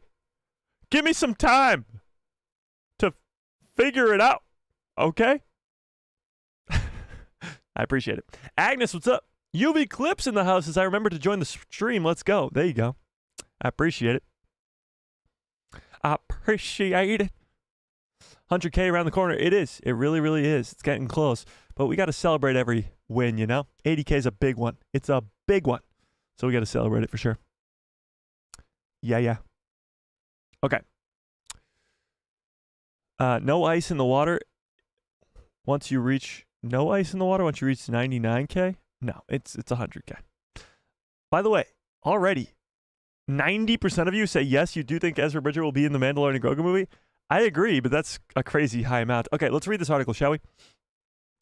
Because Ezra Bridger actor, Ewan Mcgregor, has denied. Okay? Don't sell out now. You're big time, bro? What do you mean? We are definitely not big time. That's for damn sure. Wait, why is Disney getting sued? Because of Tarkin in Rogue One. Yeah, just rewind it like 10 minutes. We just talked about it. Okay, let's do this. Ewan Mcgregor debunks the rumors that say that he will appear in the next Star Wars movie. Hang on. There we go. Let's read this, shall we? Ewan Mcgregor, one of Star Wars' most recent live-action additions, has debunked rumors that his character is set to appear in the Mandalorian and Grogu movie. As the most imminent upcoming Star Wars movie, The Mandalorian and Grogu lies at the center of much speculation. Lucasfilm has yet to outline The Mandalorian and Grogu's cast and story. However, production began in August of 2024, meaning more updates about the continuation of Din Djarin's story are expected. There's no space here. Hang on, let me fix that for them. Space. Okay. Are expected in the coming months. How this impacts upcoming Star Wars TV shows is unclear, but rumors about ties to past small screen installments have been aplenty. So this is, of course, connections to the Book of Boba Fett and connections to the Ahsoka series and the upcoming Skeleton Crew show and all that stuff. So let's keep reading. A recent report that has surfaced online has claimed that Ahsoka star Ewan Mcgregor will appear in the Mandalorian and Grogu movie, a claim the actor has since debunked on social media. Ewan Mcgregor portrayed the live-action version of Ezra Bridger in Ahsoka Season 1, with the character being left open for future appearances in Star Wars. However, after reports claimed that Ewan Mcgregor himself had stated he was a part of the Mandalorian and Grogu movie. He replied with simply, "I'm not saying this," shutting down the rumor mill before it could properly begin. So this is what he had to say. "I did not say this. Mando, this is not the way." Which is pretty funny. Of course, this is the way. Mandalorian, get it? Funny. But he's shutting down the rumors of this. He's probably just trying to keep himself out of trouble. But let's be honest, guys. We've seen this time and time and time again. Actors in Hollywood lie all the time. He's not going to tell us that he is in the movie because that would spoil it and go against what the NDAs that he is signing his name to, where he can't talk about the project he's working on. So he's not going to tell us that he is in it. This is Andrew Garfield all over again. They caught him in 4K, an image of him as Spider-Man in 4K, and he's like, "Oh, that's not me. No, that's not me." So, will Ezra Bridger be in the Mandalorian and Grogu movie? Most likely. Is Ewan Mcgregor lying? Probably. Because where else would he show up? Ahsoka Season 2? Yeah, why not? But Ahsoka, Huge Wang, and Sabine are still trapped on Peridea with Baylan Skoll and Shin Hati and possibly Abeloth. So the majority of Ahsoka Season 2 is going to be focusing on those characters on Peridea. Maybe some Anakin Skywalker a little sprinkled in there. But Hera Syndulla, Chopper, Ezra, those characters that are in the main Star Wars timeline are probably going to be in this Mandalorian and Grogu movie. Most likely. Because Din and Grogu are working for the New Republic right now. And Hera Syndulla is a general for the New Republic. So it's very likely that Hera Syndulla herself, Mary Elizabeth Winstead, who we just saw at the Hollywood Walk of Fame, and Chopper, who's right behind me. Can't believe he wasn't invited to the Hollywood Walk of Fame. What the hell? But he'll probably be in the movie. And Ezra Bridger's probably right alongside them, which is really cool for a few reasons. That could mean that in the Mandalorian and Grogu movie, not only will we get Grogu on screen for the first time in live action, on the big screen I should say, but we'll also be getting Ezra Bridger. And not only that, we're getting the two of them on the screen together. And this brings up a hilarious Star Wars meme that has been around for a long, long time. And that is, there's one character in Star Wars that can actually say the thing that fans have been hoping for years now. And that is, "Oh my God, he looks like Baby Yoda." Star Wars fans have been mistakenly calling Grogu Baby Yoda for the last freaking 5 years. He's not Baby Yoda. Yoda is dead at this time. But Ezra Bridger is one of very few characters to have met both Grogu or going to meet both Grogu and Yoda.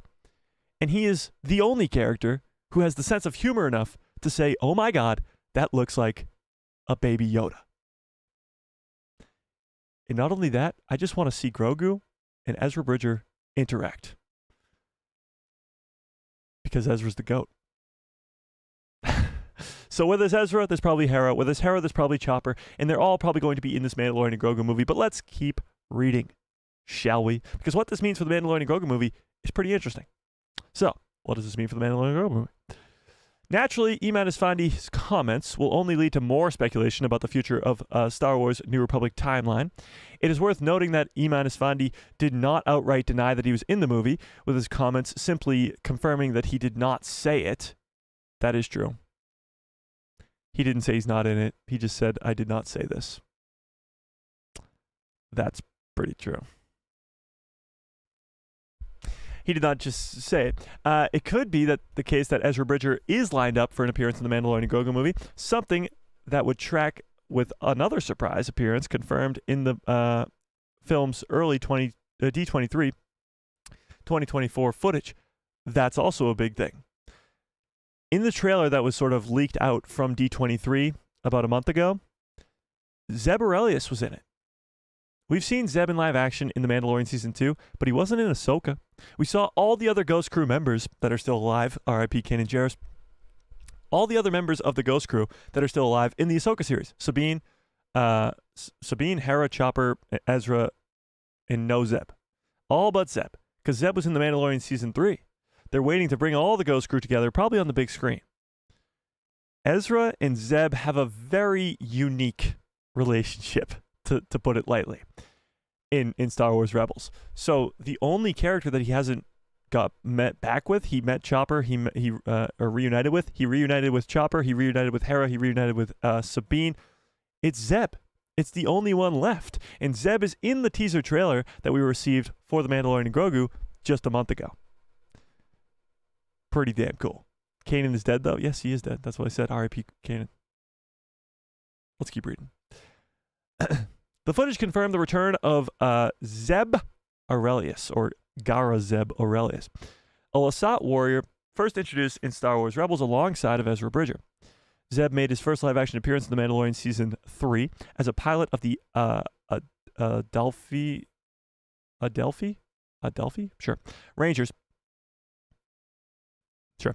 A group Din Djarin and Grogu are expected to have close ties with in the upcoming story, because at the end of Season 3, they're working with the New Republic now, with Zeb and Carson Teva. So, where Zeb is, Ezra may not be far behind, potentially hinting at the latter could appear after all. Regarding Eman Esfandi's comments makes it slightly more unlikely, impacting the probability of the cameo in the Mandalorian and Grogu movie. I actually disagree. I think it makes it more likely, because his comment doesn't deny it, and he's not going to tell us the truth, you know? Kanan's son is alive, though. That's true.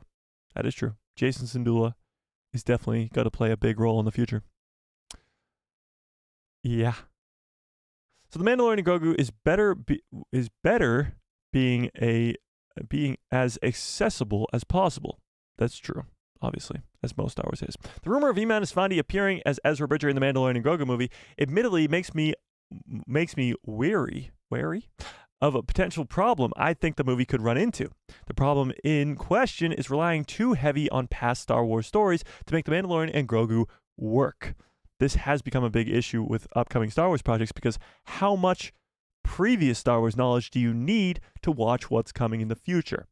Now, John Favreau, Dave Filoni, have done a very good job so far with the Mandoverse specifically, but with pretty much every Star Wars project to date, with creating stories that you don't necessarily need to watch everything that happened before. You don't need to go watch Clone Wars and Rebels to watch Ahsoka. You don't need to watch the original trilogy, the prequel trilogy, all of that stuff to watch The Mandalorian.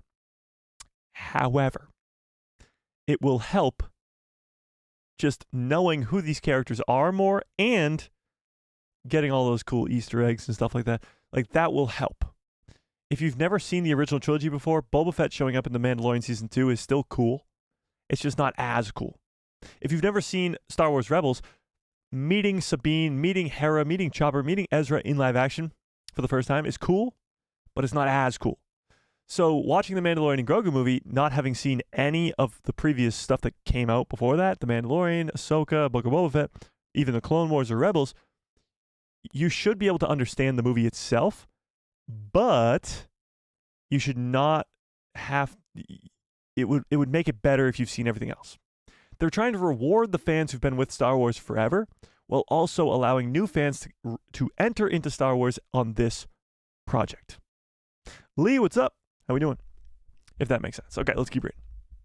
Although I'm aware Star Wars has always been a transmedia franchise, meaning animation, live action, movies, shows, books, comics, all that. The storytelling of differing mediums has always been crafted so that one is not required to view the other. I noticed that this seems to have changed in The Mandalorian Season 3.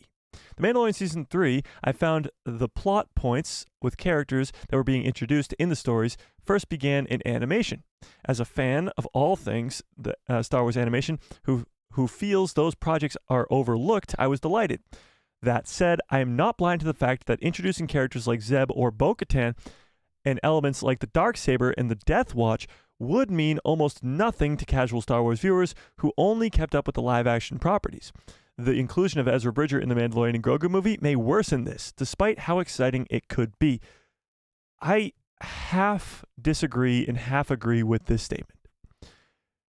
Introducing characters like Zeb and Bo-Katan in live action in the Mandalorian Season 3 are, I guess Bo-Katan was in Season 2, but is really cool because you're introducing a new character to fans who don't know who they are. But they do it in a way where you don't need to have watched what came before. There's an explanation in the Book of Boba Fett of what the Night of a Thousand Tears is, when Mandalore got turned to glass, what happened with the Darksaber, what the Darksaber is. All that is explained not only in Rebels, but in The Mandalorian too, by the armorer to Din Djarin.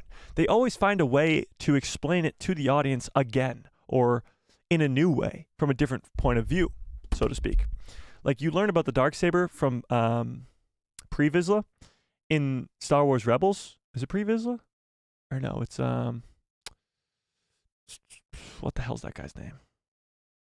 What's the guy who tells Kanan Jarrus about the Darksaber? What the hell's his name?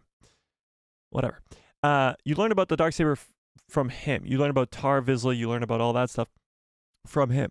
Then you learn about the Darksaber again in The Mandalorian, which is, it's a different story being told, but it's the same story being told at the same time. So they're really good at doing that. But I can see where a problem might occur with introducing characters like Ezra Bridger. Because Ezra Bridger clearly would be a brand new character for fans seeing the Mandalorian and Grogu movie, not having seen Ahsoka or Rebels.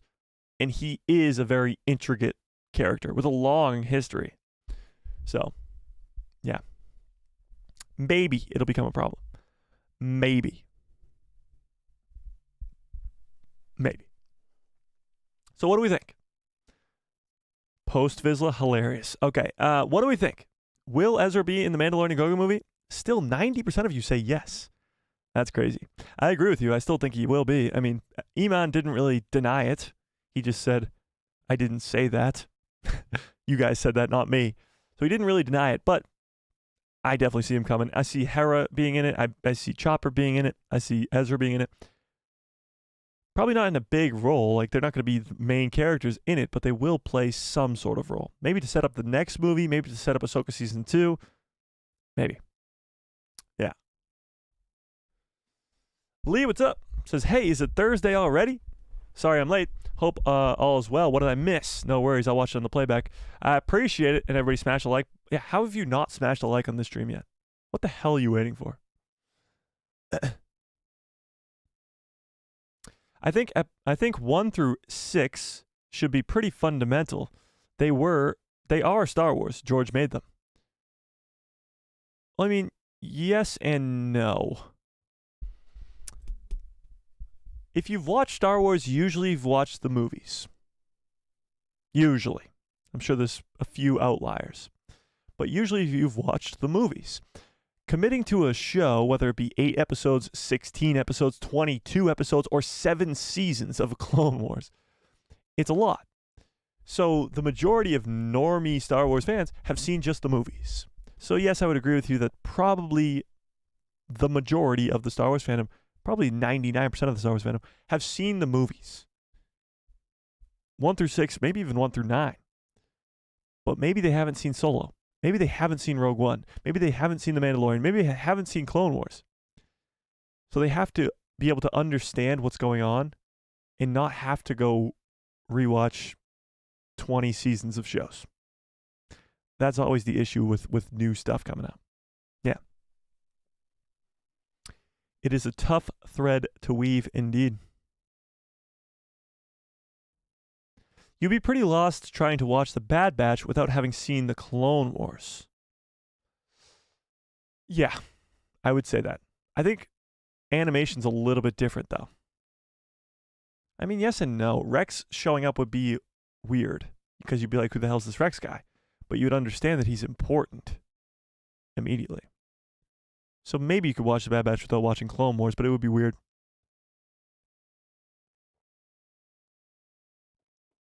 Yeah. It's like watching Tales of the Jedi without watching any of the animation before. You technically could, but it'd be like, who the hell's Ahsoka? You know? Even watching the Dooku episodes, you need a lot of sort of Star Wars knowledge to understand what's going on. You gotta know who Sifo Dyas is. You gotta know... I mean, you don't have to. I guess it's more of an Easter egg, like when he goes into the Jedi archives and changes or deletes Kamino using Sifo Dyas' name. Like, if you don't understand that that's a reference to Attack of the Clones, where Kenobi can't find Kamino, I don't know. I feel like Star Wars is such a perfect franchise because you can be a normie fan and enjoy it. Love the lightsabers, love the action, love all that visual effects stuff. But you can also be a hardcore fan who sees all those tiny little details, and they spend so much time focusing on those tiny little details for the hardcore fans. Yeah. Fen Rao. Yes, it was Fen Rao. Pre Vizsla is the one who Obi-Wan fights in the Clone Wars, right? Yeah. Yeah, Fen Rao. The Bendu. Now, the Bendu doesn't tell him about the Darksaber, but the Bendu is cool. Imagine the Bendu in live action. That'd be pretty sick. Yeah. Nestor says, Obi-Wan fought against the Darksaber in the Clone Wars. Yeah, that was pre Vizsla. That is true. Give me a 1 into the chat if you think the Darksaber will come back. Give me a 2 if you say no. Because it was obviously destroyed at the end of The Mandalorian Season 3.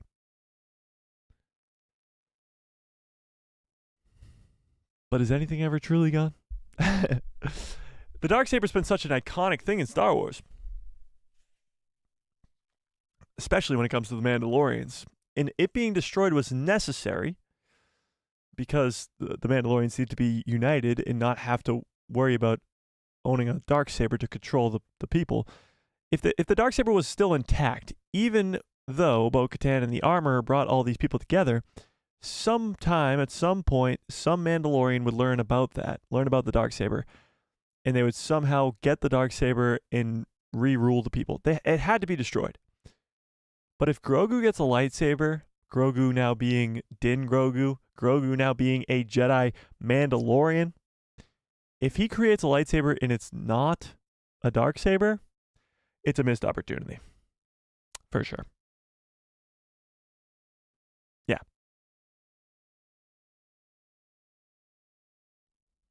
Aaron says, I'm so glad I became a Star Wars fan shortly before Disney Plus debuted. I was able to do a lot of preparation to help me appreciate all the new content to come since.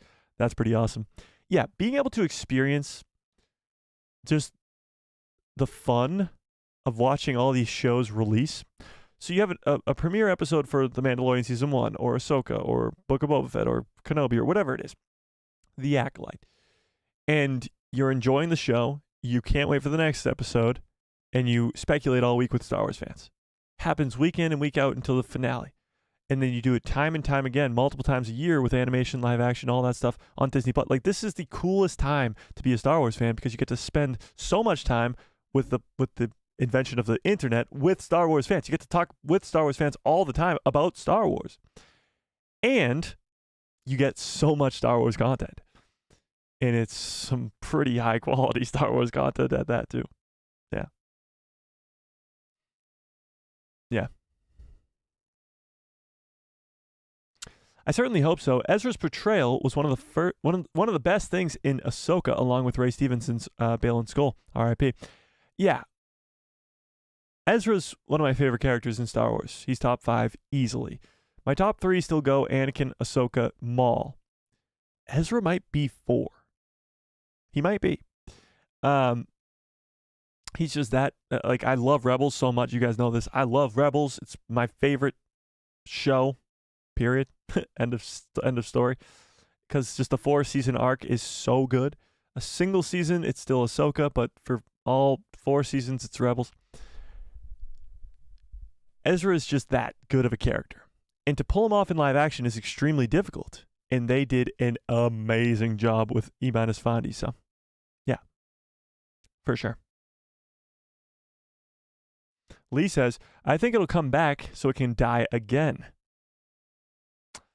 Lee, I already gave my dying prediction, okay? I already gave my dying prediction, okay? I forget who it was. Who did I say was dying earlier? Somebody was dying. Oh, Quinlan Voss. We came up with the greatest... Oh my God, this is the same stream. It feels like this has been days. Yeah. We came up with the greatest plot for Season 2 of Kenobi and Season 3 of Kenobi, and Quinlan Voss dies. Yeah. True story. Yeah. Somehow the Darksaber returns. Imagine the memes. Yeah. But the thing is it got destroyed for a reason. It won't come back for quite some time. But I do think that Grogu will craft a lightsaber and it will be a Darksaber.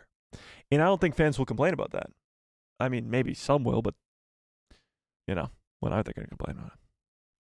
I randomly saw most of the Bad Batch Season 2 and thought it was great, but I hadn't seen the Clone Wars show. I need to go back and finish both of them. I also saw Ahsoka and loved it, and went back to watch Rebels, and it was amazing. That's actually pretty interesting. I am Locus.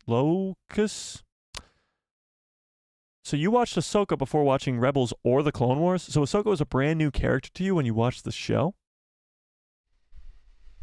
I always would wonder what that would be like. I want to just somehow be able to, you know, in Men in Black. Have you guys seen Men in Black? Give me a 1 into the chat if you've seen the movie Men in Black. Do you know when Will Smith uses the little thing to wipe people's memories? You guys know what I'm talking about? You know what I'm talking about, chat? When he wipes his memories, I want that. I want that so I can forget all my knowledge I know about Star Wars.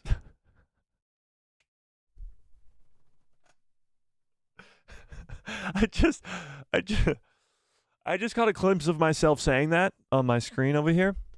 And how ironic is it that a guy who's wearing a Star Wars shirt, hosting a live stream about Star Wars, my background is lightsabers, chopper, pop figures of Star Wars, Boba Fett's helmet. I want to forget about Star Wars. I want to forget about Star Wars because I want to watch it for the first time again and feel that feeling of seeing it for the first time. Seeing something for the first time is extremely cool and underappreciated. People don't appreciate watching something for the first time ever until it's too late, because then you're like, oh, I want to watch that for the first time again, but it's already too late. You've already seen it for the first time. So this kind of got brought up again today because this is the 1-year anniversary of the greatest single episode of live-action Disney content ever, and that is Ahsoka Episode 5, The Shadow Warrior. Came out a year ago today. This was Anakin, of course, coming back. Hayden Christensen coming back as Anakin through the World Between Worlds, getting that Clone Wars flashback, Anakin versus Ahsoka, all that fun stuff. Probably the single greatest live-action. No, it is the single greatest live-action episode of all time, in my personal opinion. Tell me if you think it's a different episode. But for me, it's Episode 5 of Ahsoka. But to go back and watch that for the first time, I can't do that. However, with the awesomeness that is this channel, the creation of this channel, I now have forever my genuine reaction to that scene. Forever. I actually have it saved in my camera roll on my phone because it's so awesome. Just seeing my reaction to Anakin showing up. It was so awesome. Like, you can just see I'm just kind of like watching the show, and I'm like you can see my face just sort of change. That's really, really cool. But to be able to go back and watch it for the first time ever and just feel that is insane. I remember just feeling just this sensation go across my body, just like goosebumps all over when you hear Anakin say, hello, Snips, or whatever he says when she first comes into the World Between Worlds, and you realize that it's Anakin. And then it shows Anakin and the episode ends. This was the 4th episode, but it just ends. And then getting the 5th episode and seeing the fight between Anakin and Ahsoka in live action. Getting to see Hayden wield a lightsaber again as Anakin in live action. I know we got to see it in Kenobi, but it's different. And then seeing the Clone Wars in live action. Absolutely insane. So, yeah, never take it for granted. If you're watching Star Wars for the first time ever, you haven't seen the Clone Wars, you haven't seen Rebels or whatever it may be, don't take it for granted. It's fucking amazing, and remember it. Remember what it's like to watch it for the first time. Yeah.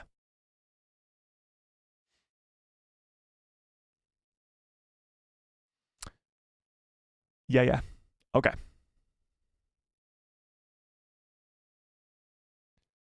I've seen Rebels before. I saw Rebels before reading Heir to the Empire. I actually really liked Thrawn in Rebels at first, though now I understand the complaints.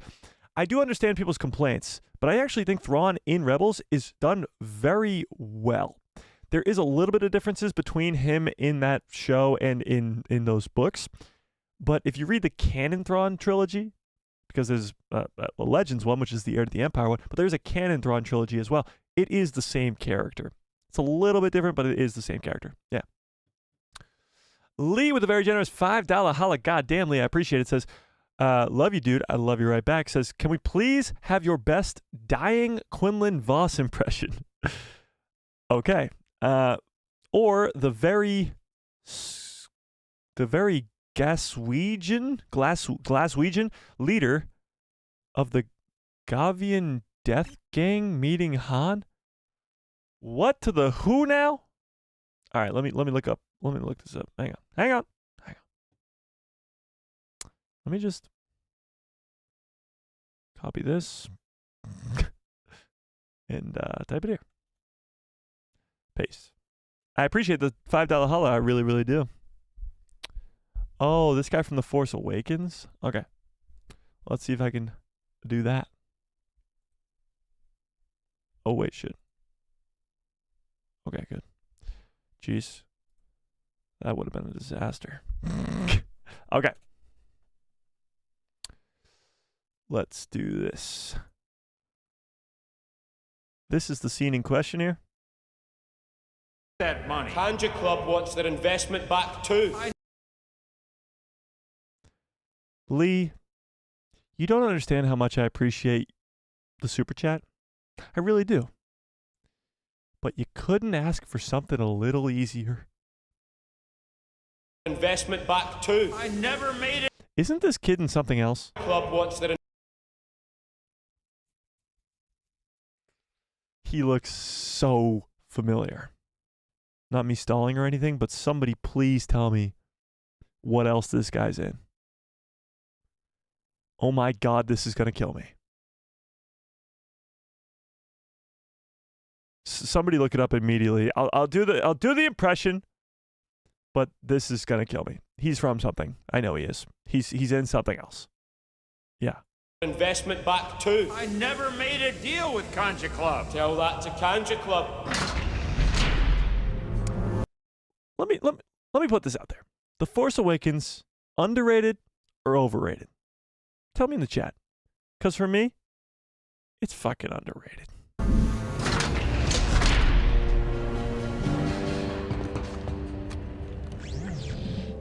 Tasu Leach, good to see you. I gotta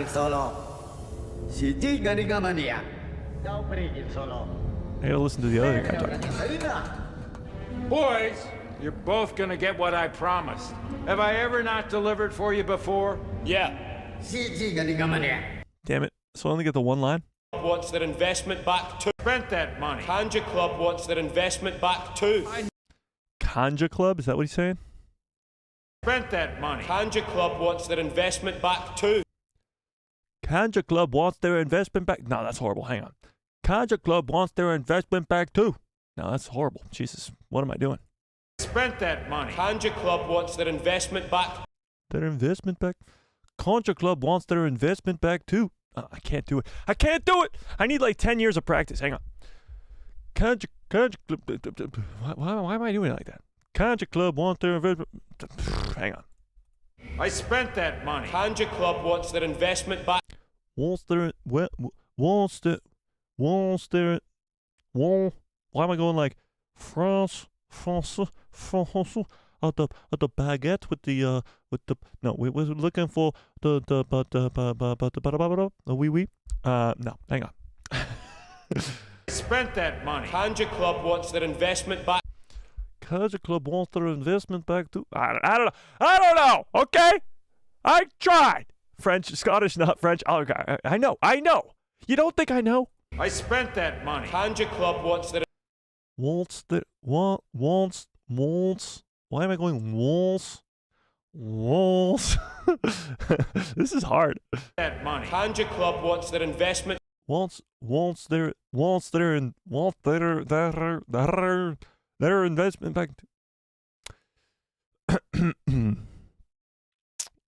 Yeah. Okay. One more try. I spent that money. Kanja Club wants their investment back too. Kanja Club wants their investment back too. No, that's horrible. I apologize. Okay, here's what I'm going to do. I'm going to work on it. Okay? And next stream, I'll do it again. If I remember. I might forget and not practice at all, but I will try. So remind me in the Discord. Somebody remind me in the Discord to do it again. I will try. Okay? Is it Brian Vernal? I don't know. Somebody find out what else he's in, because it's going to kill me. What's the character's name?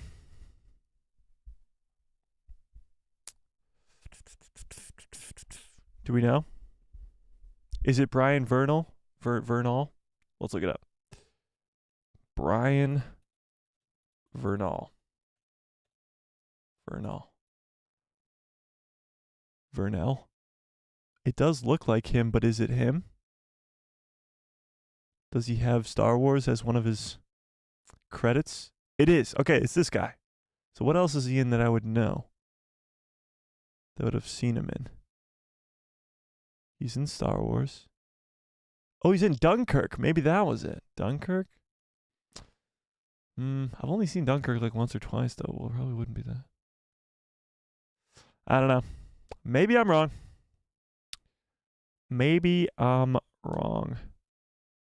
I don't know. At least we tried.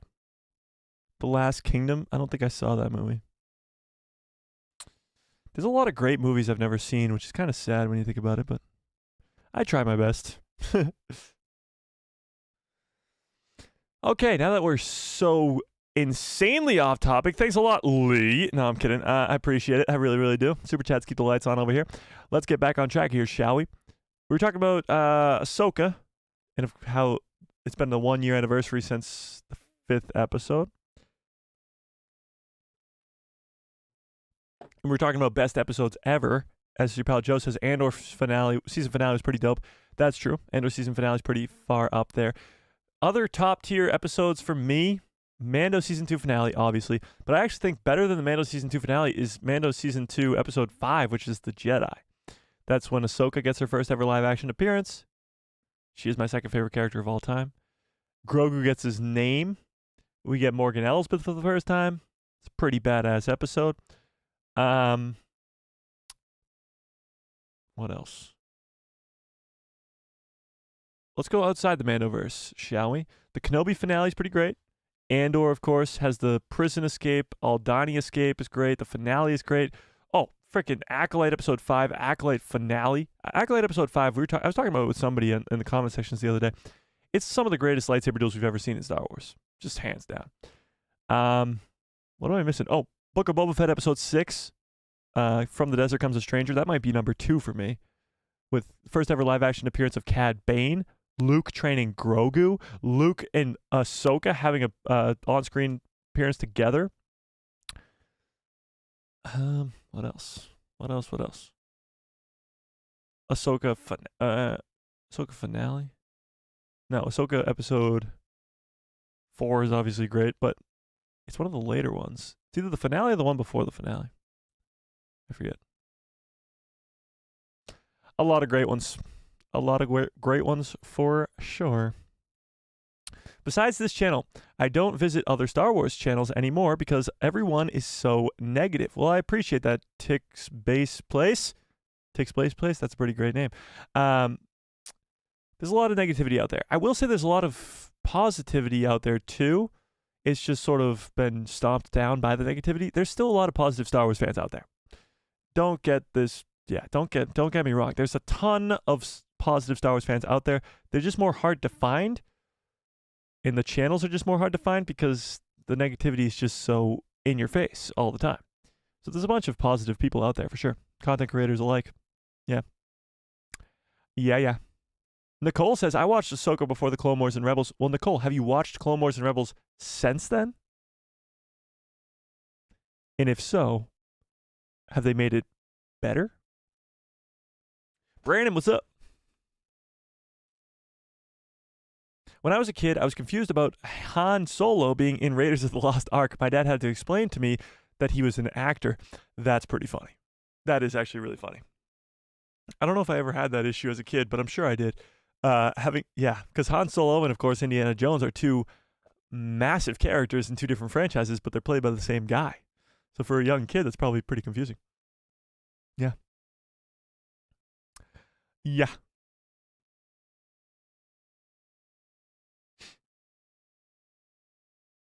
You watch all the Men in Black movies? I've seen maybe 2 at best, but I just remember the thing that makes people forget, What's everyone's favorite obscure sci-fi movie? Mine is Independence Day. Independence Day is pretty good. The original, you're saying, right? Obscure sci-fi. Ooh, have you guys seen the movie The Arrival? Give me a 1 into the chat if you've seen Arrival or The Arrival with what's the actress's name? It's with the guy who plays Hawkeye, Jeremy Renner. But the main girl, she plays Lois Lane in Superman. Amy Adams, maybe is that her name? Have you guys seen The Arrival? The Arrival is an unbelievably good movie. And if you have not seen it, nobody spoil it in the chat. It is incredible, absolutely incredible. Other weird sci-fi movies. There's one with Tom Cruise where he's in space, and I haven't seen it in so long that I almost forget the Oblivion. Oh my God, I just remember the name, but I kind of forget the plot. But it's Tom Cruise in space, or maybe he's not even in space. Maybe it's post-apocalyptic. No, I think he's in space. I don't know. I have to rewatch it, but I remember it being extremely good. What else? I don't know. There's a lot of great sci-fi movies out there that don't get the respect they deserve. Yeah. That's for damn sure. Question. How would Grogu make a Darksaber and not a different colored saber? What type of kyber? Well, yeah, the Darksaber has a different type of kyber in it, but it's because it's created by a Mandalorian Jedi that it's the Darksaber. Prometheus? I haven't seen that.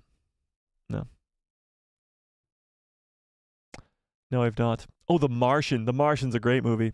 That's actually a really good movie, especially nowadays. Like, what's really cool to me is obviously in the past, I wasn't alive for the creation of the internet or anything like that, but I'm not going to be alive, or I'm probably, I don't know. I live at a time right now where I'm going to get to see, hopefully, the exploration of space travel, going to Mars. And The Martian does an extremely good job of that, and it's a really good movie. Matt Damon, fantastic. Actually, the cast is pretty loaded in that movie. Yeah.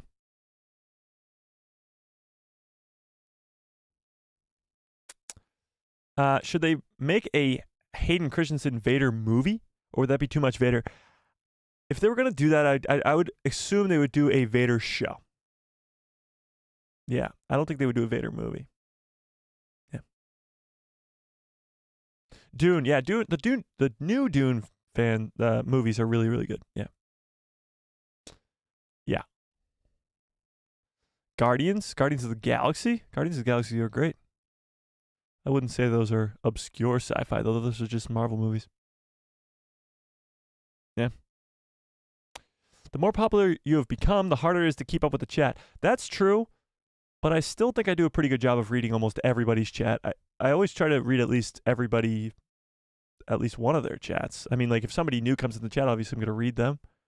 But I try to read everybody's chat as much as I can. It's a great problem to have, I must say. Yeah. Yeah. Yeah.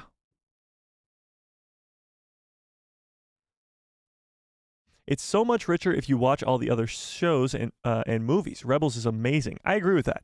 Going into like every new project, having watched everything before, I feel so much better than not watching it. But sometimes you just don't have time, you know? Yeah, I know. The Fifth Element is freaking awesome. I don't even know if I've ever heard of that movie. Sounds cool though. Sounds pretty cool. Yeah, Oblivion was awesome. I can't remember the name. I couldn't remember the name of that movie. Thanks, man.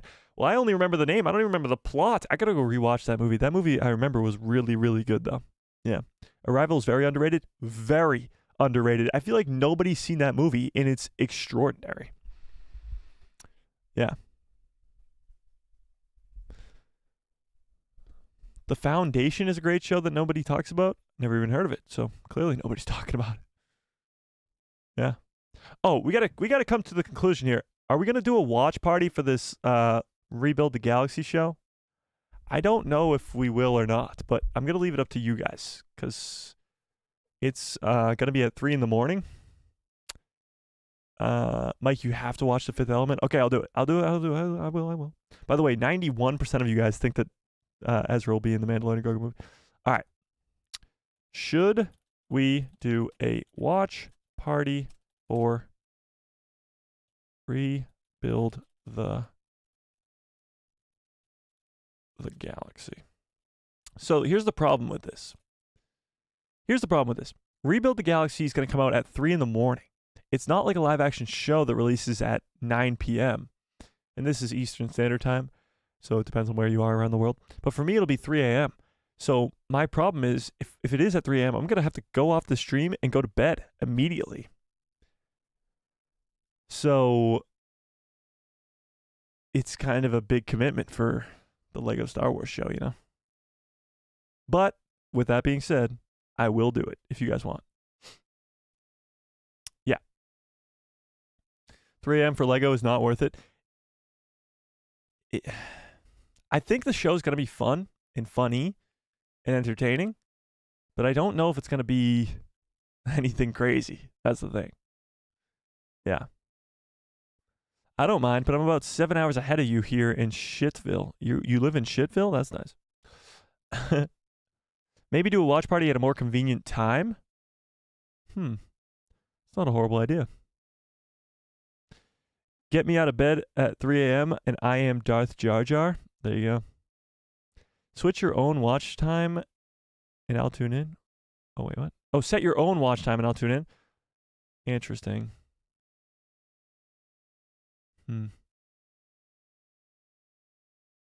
Here's the thing, too.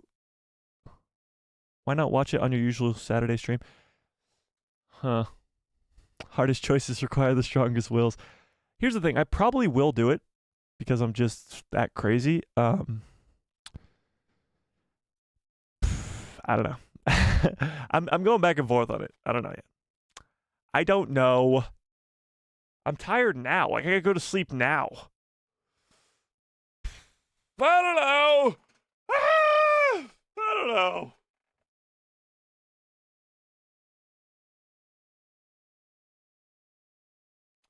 Also, what's even worse is I have to wake up really early tomorrow morning because I'm going out with a friend who's been away for a while. And now it just sounds like I'm making excuses, you know? So, fuck it. Let's wake up at 3 in the morning. Shit. I don't know. We'll figure it out. But first things first, let's do this. Let's talk about the show, shall we? So we watched that trailer that was about a minute long. Let's watch it again. Why not? Let's watch it again, shall we? It's only a minute long, and it's got a bunch of familiar faces for sure. All right, so this is Palpatine as a Jedi, which is, I mean, come on. Off for Jedi Bob and Sig. Do it. Count Dooku as a Jedi, or maybe a bounty hunter. I don't even know. You can't really tell what's going on with this thing there.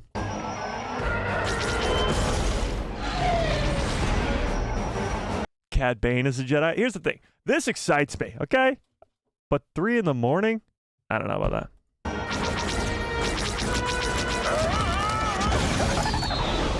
We need to punch a hole through the block. Leia.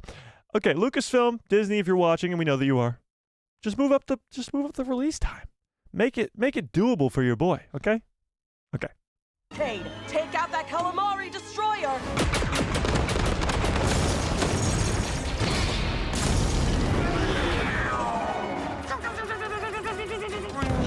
What are you doing, Sig? Stop playing Jedi Bob, and this is our main character, Sig.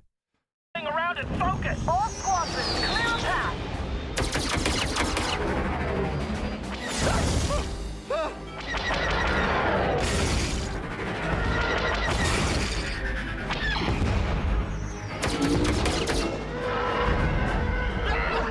I'm in a little trouble here. Jedi Bob and Sig aren't going to. Yeah, that's right. Darth Maul as Lando Calrissian. Like, what even is this show going to be? It's what ifs, but whoever thought what if Darth Maul was Lando Calrissian? You know? Make it. Don't be so sure. And Luke Skywalker's a surfer dude in this, by the way. And they don't show you who's in this ship, but I'm guessing it's probably Anakin or something. Maybe not. Maybe it's some sort of... It looks like a Naboo cruiser that Padme has, so maybe it's Padme. Maybe Padme's now the greatest pilot in the galaxy like Anakin was. I don't know. I go back and forth. It just because it's releasing at 3 in the morning, it really makes me not want to do it. But let's see. Where's the poll at? The poll is pretty 50-50 right now. You know you'll watch it at some point. Yeah, well, I'm probably going to make a breakdown video on it anyway. So, I don't know. I don't know. Okay? I don't know. I'll figure it out. All right, let's end this poll. By the way, yes kind of won, so that makes me even maybe want to do it even more.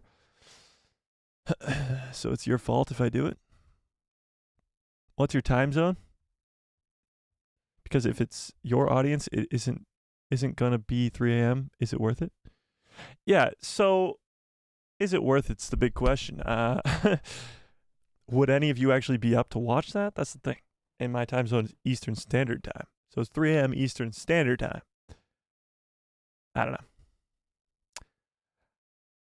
know. We'll figure it out. I'll let you guys know in the Discord, of course, if we are going to do it or not. Either way, there will be a breakdown for the episodes up tomorrow, hopefully. So, we'll see. We shall see. We shall see. Fearless says, hey, Mike, next year when nothing comes anymore after Andor, why don't you make watch parties once a month for Star Wars movies or maybe Star Wars shows? That's a good idea. I like it a lot. Watching Star Wars together is fun. I have some things in the works. We'll put it that way. If you remember, and I know you are, Fearless, if you remember in the members only portion of the Discord, I'm giving updates on a secret project. Something that probably won't be done for quite a long time, but we're working on something else behind the scenes right now, so yeah. Okay, so I appreciate you guys. I'm going to get on out of here because I got to finish a short before 5 o'clock tonight. So we'll do that for now. But I appreciate it. This was a crazy stream, from Ewan McGregor getting his star on the Hollywood Walk of Fame, to us coming up with the greatest storyline for Season 2 and Season 3 of the Kenobi show, to even Mandalorian and Grogu, Ezra Bridger being in it, to the crazy lawsuit going on with Disney. Wow, it's going to be a lot. So hopefully this Lego Star Wars Rebuild the Galaxy thing is pretty awesome. And maybe we'll do a watch party. If not, there will be a breakdown for it. But until then, oh wait, hang on. Amanda with a very generous $5 holla. God damn. Jesus. Says, if you live long enough, if you live long enough, you see the same eyes in different people. Your choice of character. Well, doesn't Maz Kanata say that? And watch Prometheus and Fifth Element, please. Okay, I'll have to get on that. But let's do Maz Kanata. Why not? Maz Kanata.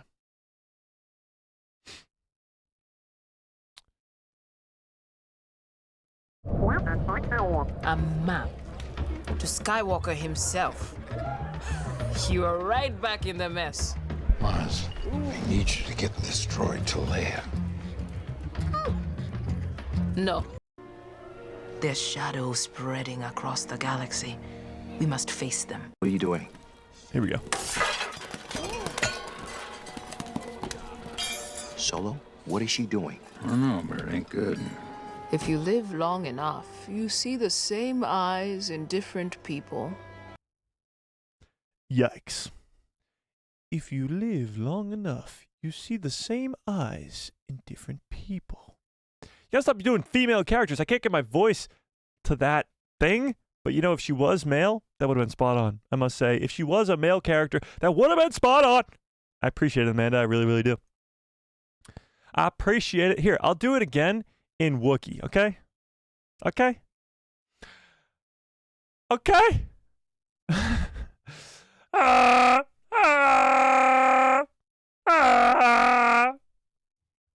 Happy? Happy? I appreciate it. I really, really do. I hope you have smash a freaking like on this stream if you have not already. Hit that subscribe and hit that bell so you get notified every time I post a video in my pretty face. I'll show up with a recommended feed of yours. I appreciate you guys. I really, really do. Huge shout outs to... Hang on. Huge shout outs to your pal Joe for gifting the membership. Darth Plagueis, Lives, Cole, Auntie K, Lee, Amanda for the very generous super chats. I appreciate all of you guys so much more than you will ever know. Let's celebrate one more time, and then we'll get on out of here. Hit it!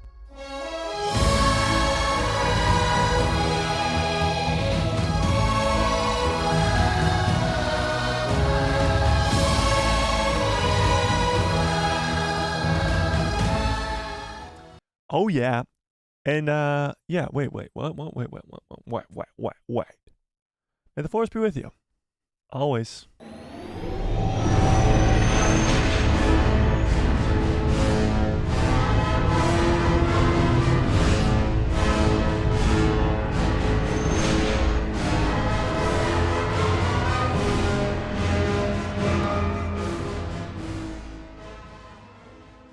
Oh, yeah. What a great stream. What a great show. You guys are the absolute best. I appreciate every last one of you so much more than you will ever know. This was a crazy stream, to say the least. This one will go down in the record books. That's for damn sure. I appreciate it. You guys are the absolute best. I hope you have a great rest of your evening, great rest of your lives, and good night, everybody.